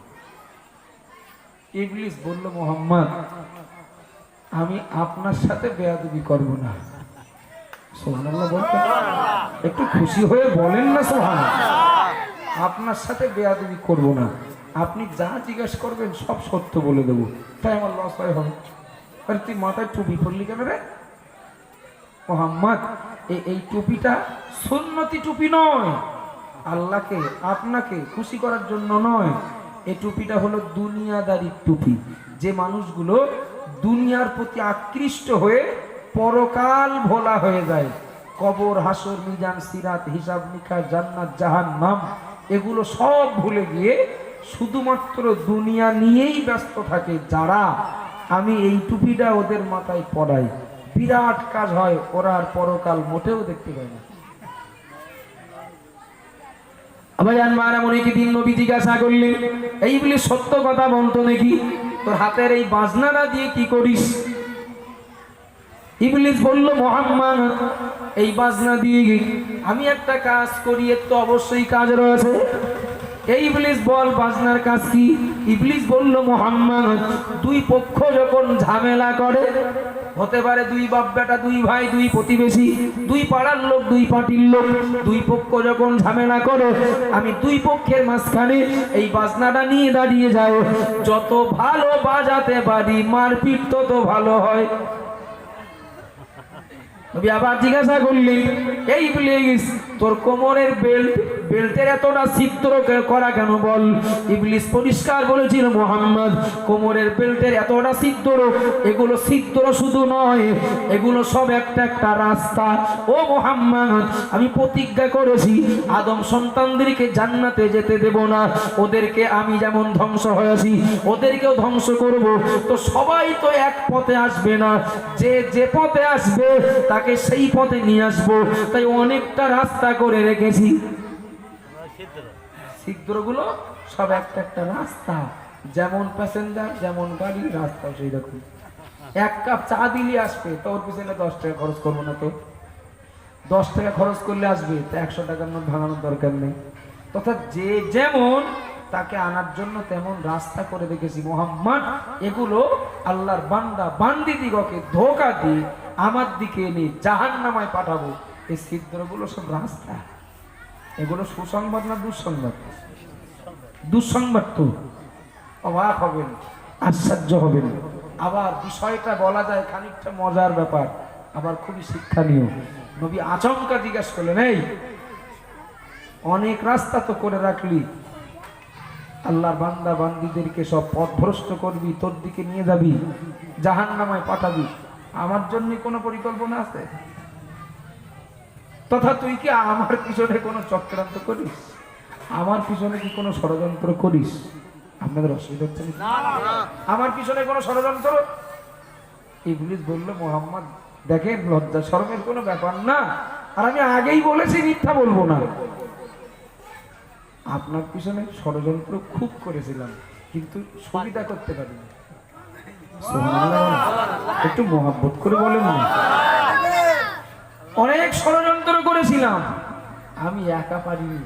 শেষ পর্যন্ত আমার কিছু সাথী সঙ্গীদেরকে ভালো করে ট্রেনিং দিলাম, ওরা চতুর্দিক থেকে যে আপনাকে যেন ধোঁকা দিতে পারে, পাকড়াও করতে পারে। মোহাম্মদ, আশ্চর্য ব্যাপার, ওদের এত বলে বুঝিয়ে শিখিয়ে পাঠিয়ে দেই, ওরা যেই আপনাকে দেখে আর আমার ট্রেনিং সব ভুলে গেল। বলেন না সুবহানাল্লাহ। শুধু ভুলে যায় তাই না, বরং আপনি যা বলেন তাই শোনে। আমি কেন আমার এই ক্ষতি করতে যাব? শেষ পর্যন্ত ভেবে দেখলাম আপনার পিছনে সময় না দিয়ে সময়টা অন্যদিকে দিলে আমার দুটো লোক বাড়বে, আপনার পিছনে আমরা আর কেউ লাগি না। তাই আমি বলেছেন, মান রা ফিল মানামি ফাকাদ রাআনি, কেউ যদি আমাকে স্বপ্নে দেখে সে সত্য সত্যই দেখবে। ইবলিস আমার রূপ নকল করতে পারে না। একটু জোরে বলেন না সুবহানাল্লাহ। আবার আনমারা মনে কি দিন, মায়েরা বোনেরা মনে কি দিন। নবী এবার জিজ্ঞাসা করলেন, এই ইবলিস, আমার সাহাবা আবু বকর সিদ্দিক রাদিয়াল্লাহু আনহু, আবু বকরের পিছনে কোনো ষড়যন্ত্র আছে নাকি? থাকলে বল, সত্য বল, সঠিক বল। ইবলিস বলেছিল, মুহাম্মদ, আবু বকরের দ্বারায় ইসলাম গ্রহণ করবার আগে কি পড়ে কোনো অন্যায় কাজ করাতে পারিনি। জোরে বলুন সুবহানাল্লাহ, আরো জোরে বলুন সুবহানাল্লাহ। নবী মুহাম্মদ রাসূলুল্লাহ আবু বকর রাদিয়াল্লাহু আনহুর ব্যাপারে নবী আমার সার্টিফিকেট দিলেন, লাউ উদিনা ঈমানুহু আবি বকরিন লাযাদা ঈমানুহু। নবী আমার জানিয়ে দিলেন, तमाम দুনিয়ার ঈমানদারের ঈমান যদি এক পাল্লায় দেওয়া হয়, আবু বকরের ঈমান যদি আর এক পাল্লায় দেওয়া হয়, নবী আমার বললেন, আমি নবী মুহাম্মদ রাসূলুল্লাহ বলছি, আমার সাহাবা আবু বকরের ঈমানের পাল্লা ভারী হয়ে যাবে। একটু জোরে বলুন সুবহানাল্লাহ। ইবলিস নিজেই আবু বকর রাদিয়াল্লাহু আনহুর ব্যাপারে ইবলিস নিজেই তার মন্তব্য পেশ করছে, ও মুহাম্মদ, ইসলাম গ্রহণ করবার পরে তো দূরের কথা, ইসলাম গ্রহণ করবার আগেও আবু বকরের দ্বারায় কোনো অন্যায় কাজ করাতে পারেনি। আপনি অসন্তুষ্ট হবেন, আল্লাহ অসন্তুষ্ট হবেন, এমন কাজ তার দ্বারায় করানো সম্ভব হয়নি। নবী আবার জিজ্ঞাসা করলেন, এই ইবলিস বলতো দেখি আমার সাহাবা হযরত উমর রাদিয়াল্লাহু তাআলা আনহু, ওমরের পিছনে কোন ষড়যন্ত্র কোন চক্রান্ত তোর বা তোদের কারোর আছে নাকি? হযরত ওমর রাদিয়াল্লাহু আনহুর ব্যাপারে নবী আবার যেই জিজ্ঞাসা করলেন, ইবলিস বলল, মুহাম্মদ, কথা দিয়েছি মিথ্যা বলবো না, তাই সত্যটাই বলছি। ও মুহাম্মদ, ওমরের পিছনে ষড়যন্ত্র করা তো অনেক দূরের কথা, ওমর যেদিন যে পথ দিয়ে যায় আমরা ভয়তে ওই পথে যাই না।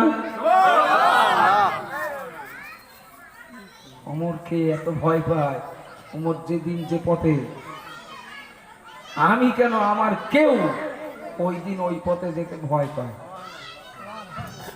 নবী আবার জিজ্ঞেস করলেন, আমার সাহাবা উসমান, তার পিছনে কোনো চক্রান্ত আছে, কোনো ষড়যন্ত্র? অনেকগুলো রাস্তা তো তুই করে রাখলি, বিভিন্ন লোক যে যেমন তার জন্য তেমন ব্যবস্থা করলি, বল আমার সাহাবা উসমান রাদিয়াল্লাহু আনহু কোন জালে কোন চক্রান্তের বেড়ের ভিতরে আছে? নবী প্রিয় নবী জবাবে ইবলিস বলল, মুহাম্মদ, উসমানকে দেখে আল্লাহর ফেরেশতারা লজ্জা পায়, ওই উসমানের পিছনে ষড়যন্ত্র করতে আমাদের বিবেক বাধা দেয়। একটু জোরে বলেন না সুবহানাল্লাহ।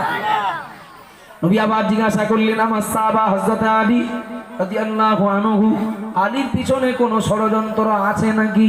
থাকলে বল, সত্য বলবি। ইবলিস বলল, মুহাম্মদ, একটু লজ্জা লাগলেও সত্য কথা বলছি, আলীর কাছে আমি কোনোদিন সরাসরি যাইনি, শুধুমাত্র পরীক্ষা করার জন্য আমি একজনকে পাঠিয়েছিলাম, আমার এক শাগরেদকে পাঠিয়েছিলাম, যাও আবহাওয়াটা দেখে এসো, গতিবিধিটা বুঝে এসো। ও নবী মুহাম্মদ, আলীর কাছে একজনকে পাঠিয়েছিলাম, আলী তাকে এমন জোরে একটা চড় মেরেছিলেন, ওই গল্প করার পর থেকে আর কেউ যাওয়ার নাম করে না, আর কেউ যাওয়ার নাম করে না। নবী জিজ্ঞাসা করলেন, আমার সাধারণ উম্মতি, এইটাই তো আমাদের দরকার নাকি? এটা আমাদের দরকার। আমার সাধারণ উম্মতি, তাদের পিছনে তো চক্রান্ত কিরকম বল? ও তো সহজ ব্যাপার, সহজ ব্যাপার। সাধারণ উম্মতি যারা, ওরা আমার কথা শোনে ভালো, ওদের দ্বারাই আমি ইচ্ছা করলে যে কোনো পাপের কাজ করাতে পারি। এটা দুঃসংবাদ না সুসংবাদ? দুঃসংবাদ না? ইবলিস কিন্তু আমাদের নবীকে সামনে রেখে, আমাদের নবীকে বলেছে তাই না, আল্লাহর কাছে প্রতিশ্রুতিবদ্ধ, কিয়ামত পর্যন্ত আমাদের এবং আমাদের বংশধর বা পরবর্তী জেনারেশন যারা আসবে তাদের পিছনে ইবলিসের চক্র থাকবে। এটা ভুলে গেলে মারাত্মক ভুল করা হবে। আবার জানবারা মনে কে দিন, মায়েরা বোনেরা মনে কে দিন, সঙ্গে আরো একটা কথা জুড়ে দিই, আরো ভালো লাগবে। ইবলিস যখন আল্লাহর দয়ার জান্নাত থেকে বঞ্চিত হলো, ইবলিস আল্লাহর কাছে কয়েকটা দাবি করে। কয়েকটা দাবি বল ইবলিস, বল তোর কি দাবি? ইবলিস বলল, আল্লাহ ৮০,০০০ বছর আপনার ইবাদত বন্দেগী করেছি, আল্লাহ আপনি তো আমাকে জাহান্নামায় দেবেন, কিন্তু ৮০,০০০ বছরের বিনিময় জনের দামটা আমার তো পাওনা আছে আল্লাহ। আল্লাহ বললেন, বল কি চাস, কি পাওনা? ইবলিস বলল, আল্লাহ আমাকে কিয়ামত পর্যন্ত আয়ু দিতে হবে। বললেন, যা দিয়ে দিলাম। ইবলিস আবার জিজ্ঞাসা করলো, বল আর কি? ইবলিস আবার বলল, আল্লাহ আমাকে আদমের সমপরিমাণ বাচ্চা দিতে হবে। আদমের সন্তানরা থাকতে আমার একা ততটা দিতে হবে কেন বলেন? বডিগার্ড হিসেবে রাখতে চাই না খাই করবে তাই? সবার পিছনে একটা করে চল লাগাবে, কি করে ওরা ভালো থাকে দেখে নেবে। আল্লাহ আদমের যা সন্তান দেবেন আমাকে একা ততটা দিতে হবে, এ দাবি রাখতে হবে। আল্লাহ বললেন, যা আদমের সমপরিমাণ বাচ্চাও তো দিলাম, আর কিছু? আবার জানবার এমন একদিন ইবলিস আবার দাবি করলো, আল্লাহ আদমের শিরা উপসেরায় আমি যেন প্রবেশ করতে পারি, তথা বাইরের থেকে ধোকা দিয়ে কাজ হচ্ছে না, ভিতরেও যেন ঢুকতে পারি। আল্লাহ সে ক্ষমতা দিতে হবে। ইবলিস বলল, ইবলিস যখন দাবি করলো, মহান আল্লাহ বললেন, যা ও ক্ষমতাও তো দিয়ে দিলাম, আর কিছু বলবি? আল্লাহ আপাতত আর চাওয়ার মতো তেমন কিছু নেই।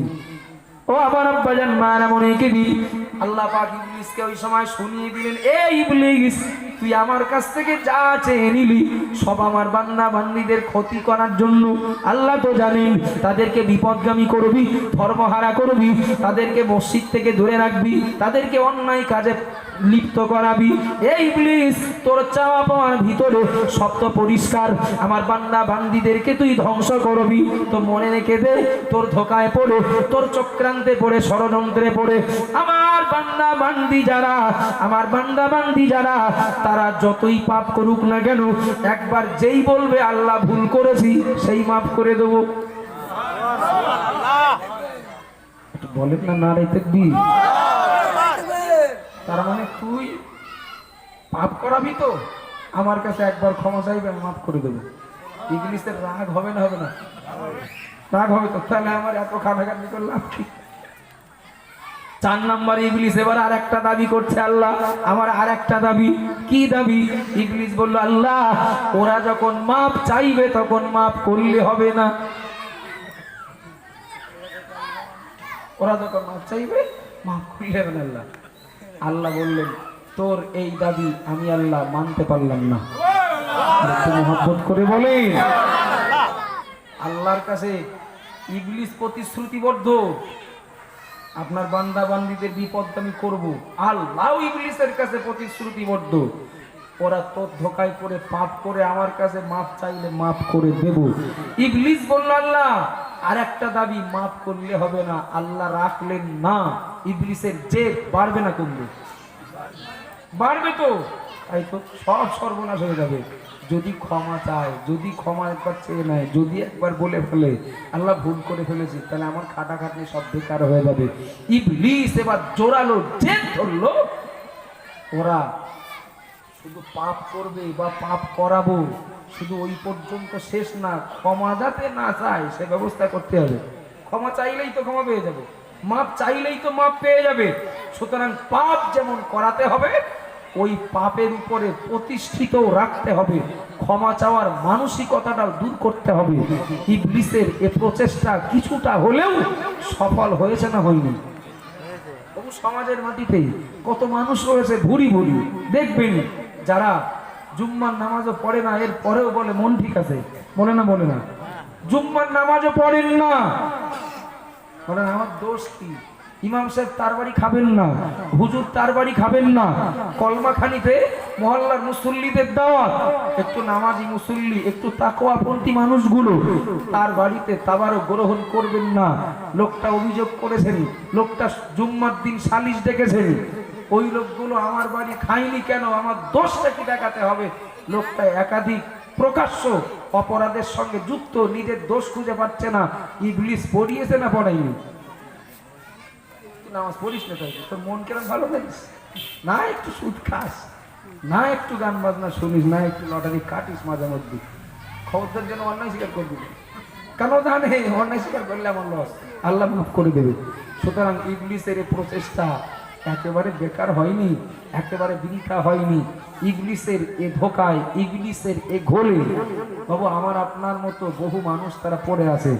জি, আবার বহু মানুষ তারা মহান আল্লাহ পাক রব্বুল আলামিনের যে প্রতিজ্ঞা, মাপ চাইলে মাফ করে দেব, বহু মানুষ রয়েছেন তারা ইবলিসের ঘোলে পড়েনি, যদি পড়ে তার থেকে বেরিয়েছে, আল্লাহর কাছে আত্মসমর্পণ করে ক্ষমা চেয়ে নেয়, আল্লাহর প্রিয় বান্দা হয়ে যায়।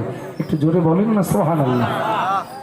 আবার এমন একদিন জওয়ান যুবক মুরব্বী মা বোন আমাদের সবাইকে মনে রাখতে হবে, ইবলিস কিন্তু বেঁচে আছে, থাকবে কিয়ামত পর্যন্ত।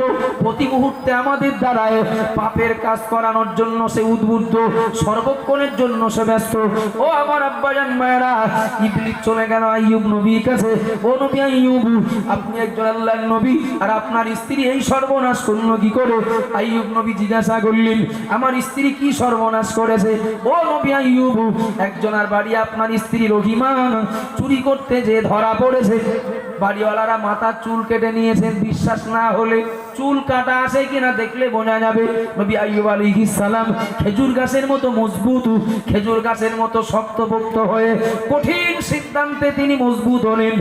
যদি রহিমা চোর হয়, চোরের খেদমত নেওয়া জায়েজ হবে নাকি? কথা বলেন বাবা, চোরের খেদমত নেওয়া জায়েজ নয়, চুরি করা মাল খাওয়া জায়েজ নয়। এজন্য আইয়ুব নবী এ সংবাদ শোনার সাথে সাথে প্রতিজ্ঞা করলেন, আমার স্ত্রী যদি চোর হয়, রহিমা যদি চুরি করা মাল নিয়ে আসে, ও মাল তো খাবো না, এবং চোরের খেদমত তো আমি নেব না, তথা রহিমার খেদমত নেব না, রহিমার দ্বারাই আনা মাল খাবো না। সর্বোপরি নবী আইয়ুব আলাইহিস সালাম 100 বেত মারার সিদ্ধান্ত নিয়ে নিলেন। যত সময় 100 বেত না মারবো এবং রহিমা যত সময় তওবা না করবে, তত সময় পর্যন্ত আমি নবী আইয়ুব আমার স্ত্রী রহিমার কাছ থেকে খেদমত নেব না, তার হাতে কোনো মাল কোনো খাবার খাবো না। ও বাবা জিনা ভাইরা, আমি এই ঘটনা বলতে শুরু করেছি, খেজুর গাছের কথা বলছিলাম। প্রকৃতপক্ষে ঈমানদার যারা, তারা খেজুর গাছের মতো শক্ত হয়ে দাঁড়িয়ে থাকে। কিসে তাদের কষ্ট দেবে? খাদ্যের অভাব হবে না, অর্থের অভাব হবে, কেউ ভয় দেখাবে না, কেউ কোনো দিক থেকে শাস্তি দেবে না, কিছু কেড়ে নেবে না, পাশ থেকে সরে যাবে। প্রকৃত ঈমানদার যারা, তারা কখনো সব কিছুই পরোয়া করে না। নবী আইয়ুব আলাইহিস সালাম একটা মুহূর্তের জন্য ভাবেননি যদি রহিমার উপরে শাসন করতে যায়, রহিমা আমার পাশ থেকে সরে গেলে দেখবে কে? আইয়ুব নবী ও পরোয়া না করে বরং তিনি এটাই মনে করলেন চোরে খেদমত নেওয়া, চুরি করা, মাল খাওয়া হারাম। একটু জোরে বলুন সুবহানাল্লাহ। যদিও মহান আল্লাহ পাক রব্বুল আলামিন জিবরাইলকে দিয়ে নবী আইয়ুব আলাইহিস সালামকে রহিমার মাথার চুল কাটার বিবরণ বা চুল কাটার কারণ জানিয়ে দিয়েছিলেন। একটু বলেন না সুবহানাল্লাহ। আল্লাহ বললেন নবী আইয়ুব একটা কাটি নাও, রহিমার গায়ে 100 বার টাচ করো, তোমার কসম আদায় হয়ে যাবে। একটু জোরে বলেন না সুবহানাল্লাহ। আমার বক্তব্য বাপ একেবারে শুরু থেকে এই পর্যন্ত যা বলেছি 2-10 মিনিট সময় যা বলবো, যার সার কথা বা বোঝানোর উদ্দেশ্য এটাই। একই বাজারে আছে বহু লোক, কিন্তু আমরা এসেছি কিসের জন্য? অন্যদের সঙ্গে তাল না মিলিয়ে আমাদের ফর্দ অনুযায়ী আমাদের বাজার করতে হবে, এটাই তো বুদ্ধিমানের কাজ। কথা বলেন ঠিক না ভুল? আপনি যখন কোরআন নামীয় ফর্দ নিয়ে বাজার করবেন, কোরআন নামীয় গাইডলাইন মেনে নিজেকে চালাবেন, কষ্ট হবে, কষ্ট হবে। মন চাইলেও সব মাল নেওয়া যাবে না, মন চাইলেও সব জায়গায় যাওয়া যাবে না, মন চাইলেও সব কথা বলা যাবে না, মন চাইলেও সবার সাথে মেশা যাবে না, তথা মন চাইলেও মনের চাহিদা পূরণ করতে পারছি না। যখন পারবো না কষ্ট হবে, কষ্ট হওয়াটা তো স্বাভাবিক। কথা বলেন ঠিক না ভুল? আমরা জানবো এমন একদিন, মায়েরা বোনেরা, এমন একদিন প্রিয় নবী মুহাম্মদ রাসূলুল্লাহ সাল্লাল্লাহু আলাইহি ওয়াসাল্লাম নবী আমার হাদিস শরীফের ভিতরে জানিয়ে দিলেন, ও দুনিয়ার মানুষেরা বোনেরা গো, আমি মুহাম্মদ রাসূলুল্লাহ বলছি, এমন একটা সময়, এমন একটা জামানা তোমাদের সামনে চলে আসবে, তোমরা দেখতে পাবে ইউহিব্বুনা যুনুবা ওয়া ইয়ানসাউনা তাওবাতা। সেই জামানায় তোমরা দেখতে পাবে মানুষ পাপ করবে, মানুষ অন্যায় করবে, শরীয়ত বিরোধী, কোরআন সুন্নাহ বিরোধী, আল্লাহর নির্দেশের বিরোধী, প্রিয় নবীর নির্দেশের বিরোধী, হুকুমের বিরোধী কাজগুলো তারা করবে। তাই নয়, বরং আনন্দ করে করবে, বরং খুশি হয়ে করবে। আল্লাহর কাছে ক্ষমা চাইলে আল্লাহ মাফ করে দেবেন। কিন্তু নবী বললেন তারা পাপের কাজগুলো, অন্যায় কাজগুলো, কোরআন সুন্নাহর বিরোধী কাজগুলো তারা আনন্দের সঙ্গে করবে এবং তওবা করার কথাটা ওরা ভুলে যাবে। ও বাবাজিরা, ভাইরা, মনে কি দিন প্রিয় নবী মুহাম্মদ রাসূলুল্লাহ যে জামানার ব্যাপারে এ ভবিষ্যৎবাণী করেছিলেন, এটা তো সেই জামানা বাবা, এটা তো সেই সময় বাবা। নিশ্চিত মনে রেখে দিন, আজকের তাম দুনিয়া জুড়ে মুসলমান গিজগিজ করছে। ইংরেজ পিরিয়ডে মুসলমান ছিল টোটাল ভারতবর্ষে 9%। কথা ভুল বললাম নাকি? মাত্র 100-র ভিতরে 9 মুসলমান। আর বর্তমানে টোটাল ভারতবর্ষের হিসাবে 100-র ভিতরে 14 জন মুসলমান। বেশি না কম? একটু কথা বলেন না। 9% মুসলমান, যে সময় কয়েকটা দেশ পরিচালনা করেছেন না, একটু আমার দিকে খেয়াল করেন না, কয়েকটা দেশ পরিচালনা করেছেন, আঙুল ঘুরিয়েছেন, নির্দেশ দিয়েছেন, হুকুম দিয়েছেন। এখন সংখ্যায় তো অনেক বেশি বাপ, ভাই বাবু, সংখ্যায় তো অনেক বেশি। পালাচ্ছি কেন? পালানোর রাস্তা খুঁজছি কেন? থাকতে পারবো কি পারবো না মনের ভিতরে এ সন্দেহের জায়গা তৈরি হয়েছে কেন? নিশ্চিত মনে রাখতে হবে, দামি জিনিস নষ্ট হলে না লস বেশি হয়। কথা বলেন ঠিক না ভুল? দামি জিনিস যদি ক্ষতি হয়, লস বেশি হয়। আমার পরিচয় দেখি, যদি একবার দেখি, আমাদের পরিচয় দেখি, যদি একবার দেখি, কারা আমরা? আমরা তারাই যারা সৃষ্টির ভিতরে সর্বশ্রেষ্ঠ। যদি বলেন সুবহানাল্লাহ, একটু খুশি হয়ে বলেন না সুবহানাল্লাহ। আমরা কারা? আমরা তারাই যারা সব থেকে শ্রেষ্ঠ ধর্মের অনুসারী। একটু জোরে বলেন না সুবহানাল্লাহ। আমাদের পরিচয় যদি আমরা দেখি, আমাদের পরিচয় আমরা সৃষ্টির ভিতরে সর্বশ্রেষ্ঠ সৃষ্টির মর্যাদা পেয়েছি। আমরা ধর্মের ব্যাপারেও সর্বশ্রেষ্ঠ ধর্মের অনুসারী হয়েছি। আমরা আল্লাহর পক্ষ থেকে প্রেরিত সব নবী রাসূলদের ভিতরে সর্বশ্রেষ্ঠ নবী মুহাম্মদ রাসূলুল্লাহ সাল্লাল্লাহু আলাইহি ওয়াসাল্লামের উম্মতি আমরা হয়েছি। একটু বলেন না সুবহানাল্লাহ। আল্লাহর পক্ষ থেকে যত কিতাব নাজিল হয়েছে নবী রাসূলদের ভিতরে সর্বশ্রেষ্ঠ কিতাব যে কিতাবটা হলো কোরআন শরীফ, সেই কোরআন আল্লাহ আমাদেরকে দিয়েছেন। বাবু ধর্মে আমরা শ্রেষ্ঠ আসন পেলাম, ধর্মে আমরা সব থেকে ভালো পজিশনে থাকলাম, সৃষ্টিতে সব থেকে ভালো পজিশন আমাদের, উম্মতে সব থেকে ভালো পজিশন আমাদের, আসমানি কিতাবের অনুসারীদের দিক থেকে সব থেকে ভালো কিতাবটা আমাদের। আপনি বলুন গাছ যেমন ফলটা তো তেমন হওয়া উচিত। কথা বলেন না ঠিক না ভুল? গাছ যেমন ফলটা তো তেমন হওয়ার দরকার। আম গাছে আম হবে, নারকেল গাছে নারকেল হবে, কাঁঠাল গাছে কাঁঠাল হবে, আপেল গাছে আপেল হবে। এখন যে গাছ মালিক লাগিয়েছেন সেই গাছ যদি সেই ফল না দেয়, মালিক বিরাট যত্ন করে রাখবেন? মালিক যত্ন করবেন না তো ও গাছ তুলে দেবেন। ওই গাছ যদি ছাগলে খায়, গরুতে খায়, কেউ যদি ক্ষতি করে, ডালপালা যদি ভেঙে দেয়, মালিক ওই গাছ রক্ষার ব্যাপারে খুব একটা মাথা ঘামাবেন না। কথা বলেন ঠিক না ভুল? কত পার্সেন্ট ওটা পরের কথা। আমরা সর্বশ্রেষ্ঠ গুণের অধিকারী, সব দিক থেকে আমাদের পজিশন বাকি সব সৃষ্টির থেকে ভালো, বাকি সব ধর্ম অবলম্বীদের থেকে ভালো। আমাদের কাজটাও সবার থেকে ভালো হওয়ার দরকার না? আমাদের স্থান যদি হয় সব দিক থেকে শ্রেষ্ঠ, আমাদের ওঠা বসার জায়গাটা সর্বশ্রেষ্ঠ হওয়ার দরকার না? শাররুল বিকাই আসওয়াকুহা ওয়া খায়রুল বিকাই মাসাজিদুহা আও কামা ক্বালা আলাইহিস সালাম।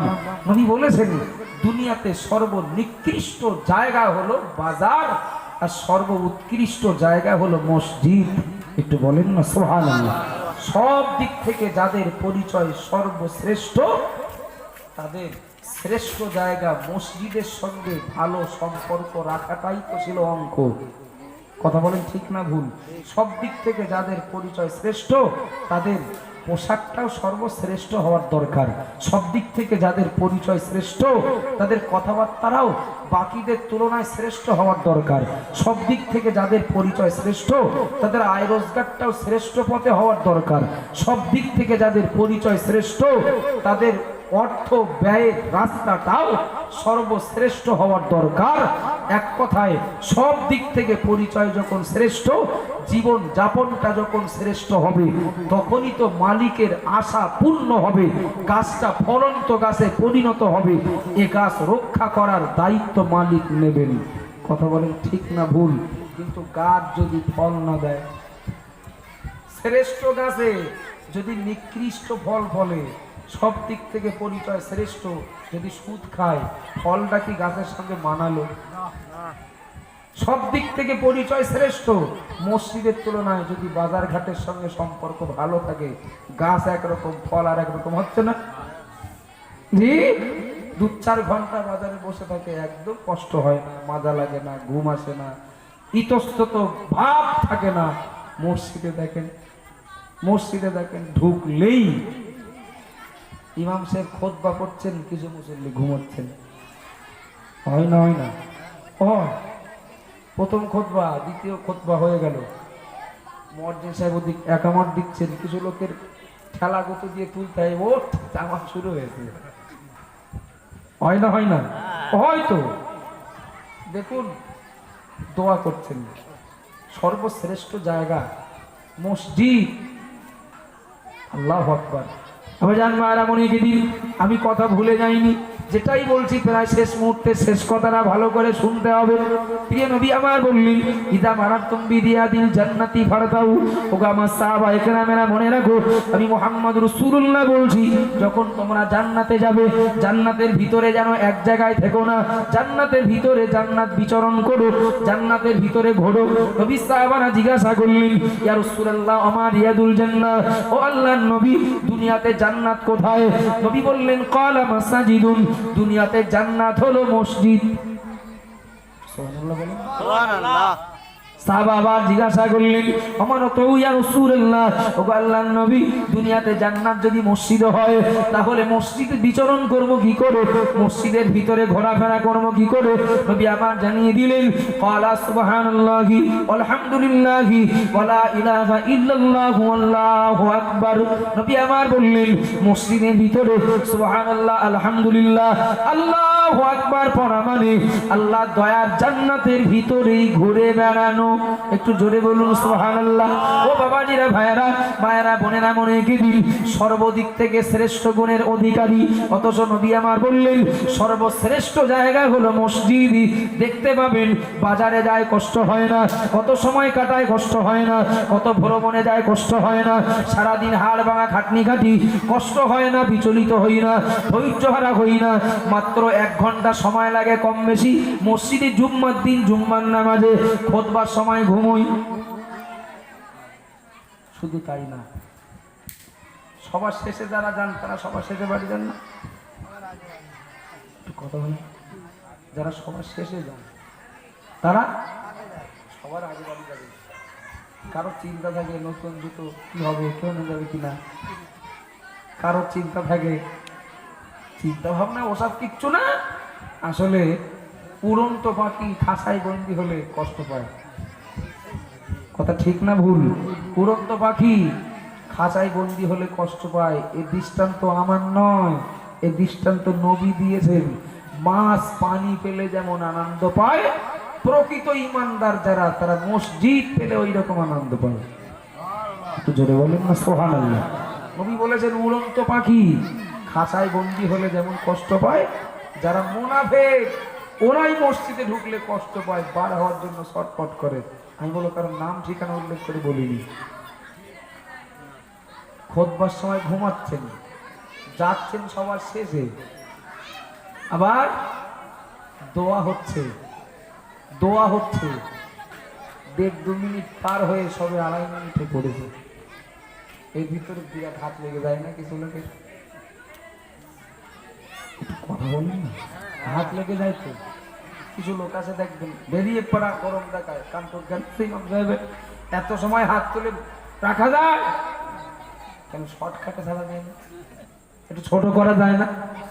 খোঁজ নিয়ে দেখেন ওই লোকগুলোই চার দোকানে বসে অনেক সময় ধরে সার্ভিসিং করে, হাতে কিছু টাচে না, 4 জন দেখেন হাত তুলে বসে অনেক সময়। কতটা নেকি হয় পাশে একজন বসে লেখে, তখন হাত লাগে না। 2-4 ঘন্টা ধরে তাস খেলা করবে, হাত লাগবে না। ওই লোকগুলোই যখন কবর জিয়ারাতে কিংবা মসজিদে ইমাম সাহেবের সঙ্গে দোয়ায় যখন হাত ওঠাবে, তখন দেখবেন হাত লেগে যাচ্ছে। তখন নিশ্চিত মনে রাখতে হবে, গাছের পরিচয় যেটা, ওই পরিচয়ের সঙ্গে যদি ফলের মিল না থাকে, সেই গাছ বাগানে যতই হোক মালিক উপড়ে দেবেন, তুলে দেবেন, কেউ ক্ষতি করলেও কিছু বলবেন না। কথা ঠিক না ভুল? আর ফলন্ত গাছ যদি সংখ্যায় কম হয়, মালিক যত্ন নেবেন, মজবুত বেড়া দেবেন, কেউ যাতে ক্ষতি করতে না পারে। ভুল বললাম না ঠিক বললাম? মায়েরা বোনেরা মনে রেখে দিন, ভুল বুঝবেন না, বেয়াদবি নেবেন না।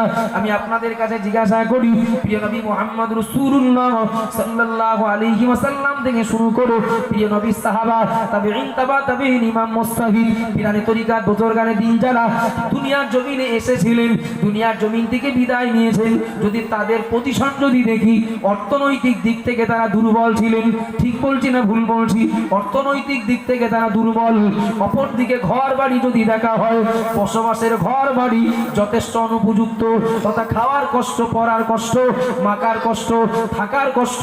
ও বাবাজিরা, ভাইরা, টাকা পয়সার ঘাটতি হতে পারে, ঘর বাড়ির অভাব হতে পারে, খাদ্যের অভাব হতে পারে, ঘাটতি হতে পারে, কিন্তু আল্লাহর হুকুম পালনে, প্রিয় নবীর নির্দেশ পালনে তাদের কোনো ঘাটতি ছিল না, কোনো অভাব ছিল না। বাবা, যদি আমাদের অবস্থা দেখা হয়, আমাদের অবস্থা, আমাদের চিত্র সম্পূর্ণ তাদের থেকে উল্টো। আমাদের খাওয়ার কষ্ট নেই, পড়ার কষ্ট নেই, থাকার কষ্ট নেই, জীবন যাপনের জন্য যা প্রয়োজন, প্রয়োজনীয় বিষয় জোগাড়ে আমাদের কোনো কষ্ট নেই, অভাব নেই বাবা। যে অভাব প্রিয় আল্লাহর প্রিয় বান্দা বান্দীদের ছিল না, সেই অভাবটাই আমাদের। যে অভাবটা তাদের ছিল, সেই অভাবটা আমাদের নেই। ঠিক বলছি না ভুল বলছি? অবাক হয়ে যাবেন, আশ্চর্য হয়ে যাবেন। আরে যদি দেখা হয় কারা প্রিয় নবীর সাহাবা, আমি প্রিয় নবীর সাহাবাদের কথা যদি বলি, তাহলে নিশ্চিত বাকিদের কথা ওর ভিতরেই বের করবে। তথা সাহাবায়ে কেরামদের মর্যাদা স্বয়ং নবী নিজেই বলেছেন, আসহাবিকান নুজুম, আমার সাহাবারা আকাশের নক্ষত্রের সমতুল্য। একটু জোরে বলেন না সুবহানাল্লাহ, আর একটু খুশি হয়ে বলেন না সুবহানাল্লাহ। নবী বলেছেন লা তামুসুন না, আমি নবী বলছি যারা আমার চেহারা দেখেছে ঈমানি হালাতে জাহান্নাম তাদেরকে স্পর্শ করবে না। একটু মহব্বত করে বলেন না সুবহানাল্লাহ। বাবু একবার একটু ভাবার জন্য, এটা জাস্ট একটা দৃষ্টান্ত, একটা উদাহরণ স্বরূপ বলছি। সাহাবায়ে কেরামদের মর্যাদা একদিকে রাসূল বললেন আকাশের নক্ষত্রের সমতুল্য তারা, অপরদিকে নবী বললেন যারা আমার চেহারা ঈমানি হালাতে দেখতে পেয়েছে জাহান্নাম তাদেরকে স্পর্শ করবে না। সর্বোপরি তারা দুনিয়ায় জীবিত থাকতে জান্নাতের সুসংবাদ প্রাপ্ত। বাবু তাদের অর্থনৈতিক পরিকাঠামো যদি দেখা হয়, বসবাসের ভালো ঘর ছিল না, খাদ্য ছিল না, পোশাক পরিচ্ছদ ছিল না, যখন যেটা প্রয়োজন প্রয়োজনীয় সামগ্রী জোগাড় করতেও যথেষ্ট দুর্বল ছিলেন। অথচ দেখতে পাবেন একটা মুহূর্তের জন্য একটা ওয়াক্তের নামাজ সাহাবায়ে কেরামেরা কাজা করেছেন, একটা মুহূর্তের জন্য খাদ্যের অভাব তথা ক্ষুধার যন্ত্রণা সহ্য করতে না পেরে আল্লাহ যে খাবার খেতে নিষেধ করেছেন, যে রোজগার করতে নিষেধ করেছেন, সেই রোজগার করেছেন, সেই খাবার খেয়েছেন। এমন নজির সাহাবায়ে কেরামদের জীবনে ঘটেছিল, কারো দেখানোর ক্ষমতা নেই। কথা বলে ঠিক না ভুল? ইমাম হুসাইন রাদিয়াল্লাহু তাআলা আনহু তাদের ভিতরেই তো অন্যতম। নিশ্চিত ফোরাত নদীতে যখন ইমাম হুসাইন রাদিয়াল্লাহু আনহু ফোরাত নদীতে নেমে যখন পানি পান করবেন, বাচ্চাকে পানি দেবেন, তাঁবুতে পানি নিয়ে যাবেন, শত্রু পক্ষে তীর এসে ইমাম হুসাইনের কপালে যখন লাগলো, যতবার পানি তোলেন হাতে রক্ত পড়ে, যতবার পানি তোলেন পান করতে যাবেন হাতের পানিতে রক্ত মিশে যায়। ইমাম হুসাইন রাদিয়াল্লাহু আনহু যিনি হবেন প্রিয় নবীর জবানে ঘোষিত ইমাম হাসান হুসাইন জান্নাতের ভিতরে যুবকদের সরদার হবে। একটু জোরে বলেন না সুবহানাল্লাহ। ইমাম হুসাইন রাদিয়াল্লাহু আনহু তিনি পানিটা পান না করে বরং স্মরণ করলেন, মনে করলেন আল্লাহ প্রবাহিত রক্ত পান করা হারাম ঘোষণা করেছেন। জোরে বলেন না সুবহানাল্লাহ। নারে তাকবীর। আর একটু খুশি হয়ে বলেন নারে তাকবীর। সিলসিলায়ে মুজাদ্দিদুল জামান অল ইন্ডিয়া সুন্নাতুল জামাত জনাব আলহাজ মাওলানা মুফতি রজব আলী সাহেব হুজুর বলেন জিন্দাবাদ। জনাব আলহাজ মাওলানা মুফতি রজব আলী সাহেব হুজুর বলেন জিন্দাবাদ। নারে তাকবীর। আলহামদুলিল্লাহ। কি কঠিন, কি করুণ পরিস্থিতিতেও, একেবারে মরণাপন্ন অবস্থাতেও রক্ত পান করা হারাম আমল দিয়েছেন আল্লাহর এ হুকুমের প্রতি। সর্বোপরি জীবনের শেষ মুহূর্তে উলঙ্গ তলোয়ার সামনে রেখে দুরাকাত নামাজ পড়ে দুনিয়া থেকে বিদায় নেবেন, সেই ইচ্ছা প্রকাশ করলেন। কিসে আমাদের বাধা দিয়েছে? আল্লাহর হুকুম পালনে, প্রিয় নবীর হুকুম নির্দেশ পালনে। বাবু আমরা সার্বিকভাবে সামগ্রিকভাবে বলতে পারি খুঁটিনাটি সমস্যা ছাড়া আল্লাহর হুকুম পালনের উপযুক্ত অনুকূল পরিবেশের ভিতর দিয়ে আমরা আমাদের জীবনযাপন করছি। এই মুহূর্তে খাওয়ার কষ্ট, পড়ার কষ্ট, যে সার্বিক প্রয়োজনীয় বিষয় আমার পাওয়ার ব্যাপারে দেখতে পাই খুব একটা অসুবিধা নেই বাপ। এই মুহূর্তে যদি আল্লাহ ও তার নবীর হুকুম উপেক্ষা করে সম্পূর্ণ স্বেচ্ছাচারিতার জীবনযাপন করি, আল্লাহর কাছে কৈফিয়ত দেওয়াটা খুব কঠিন হয়ে যাবে। মহান আল্লাহ পাক রব্বুল আলামিন আমাদের সবাইকে যেন আমাদের পরিচয়ের সঙ্গে কাজের বা কর্মের মিল রেখে বাকি জীবনটা চালানোর তৌফিক দেন। সকলে বলি আল্লাহুম্মা আমিন। ভাষাগত ভুল ত্রুটি বেয়াদবি ক্ষমা করবেন, আমার জন্য দোয়া করবেন। ওমা আলাইনা ইল্লাল বালাগ।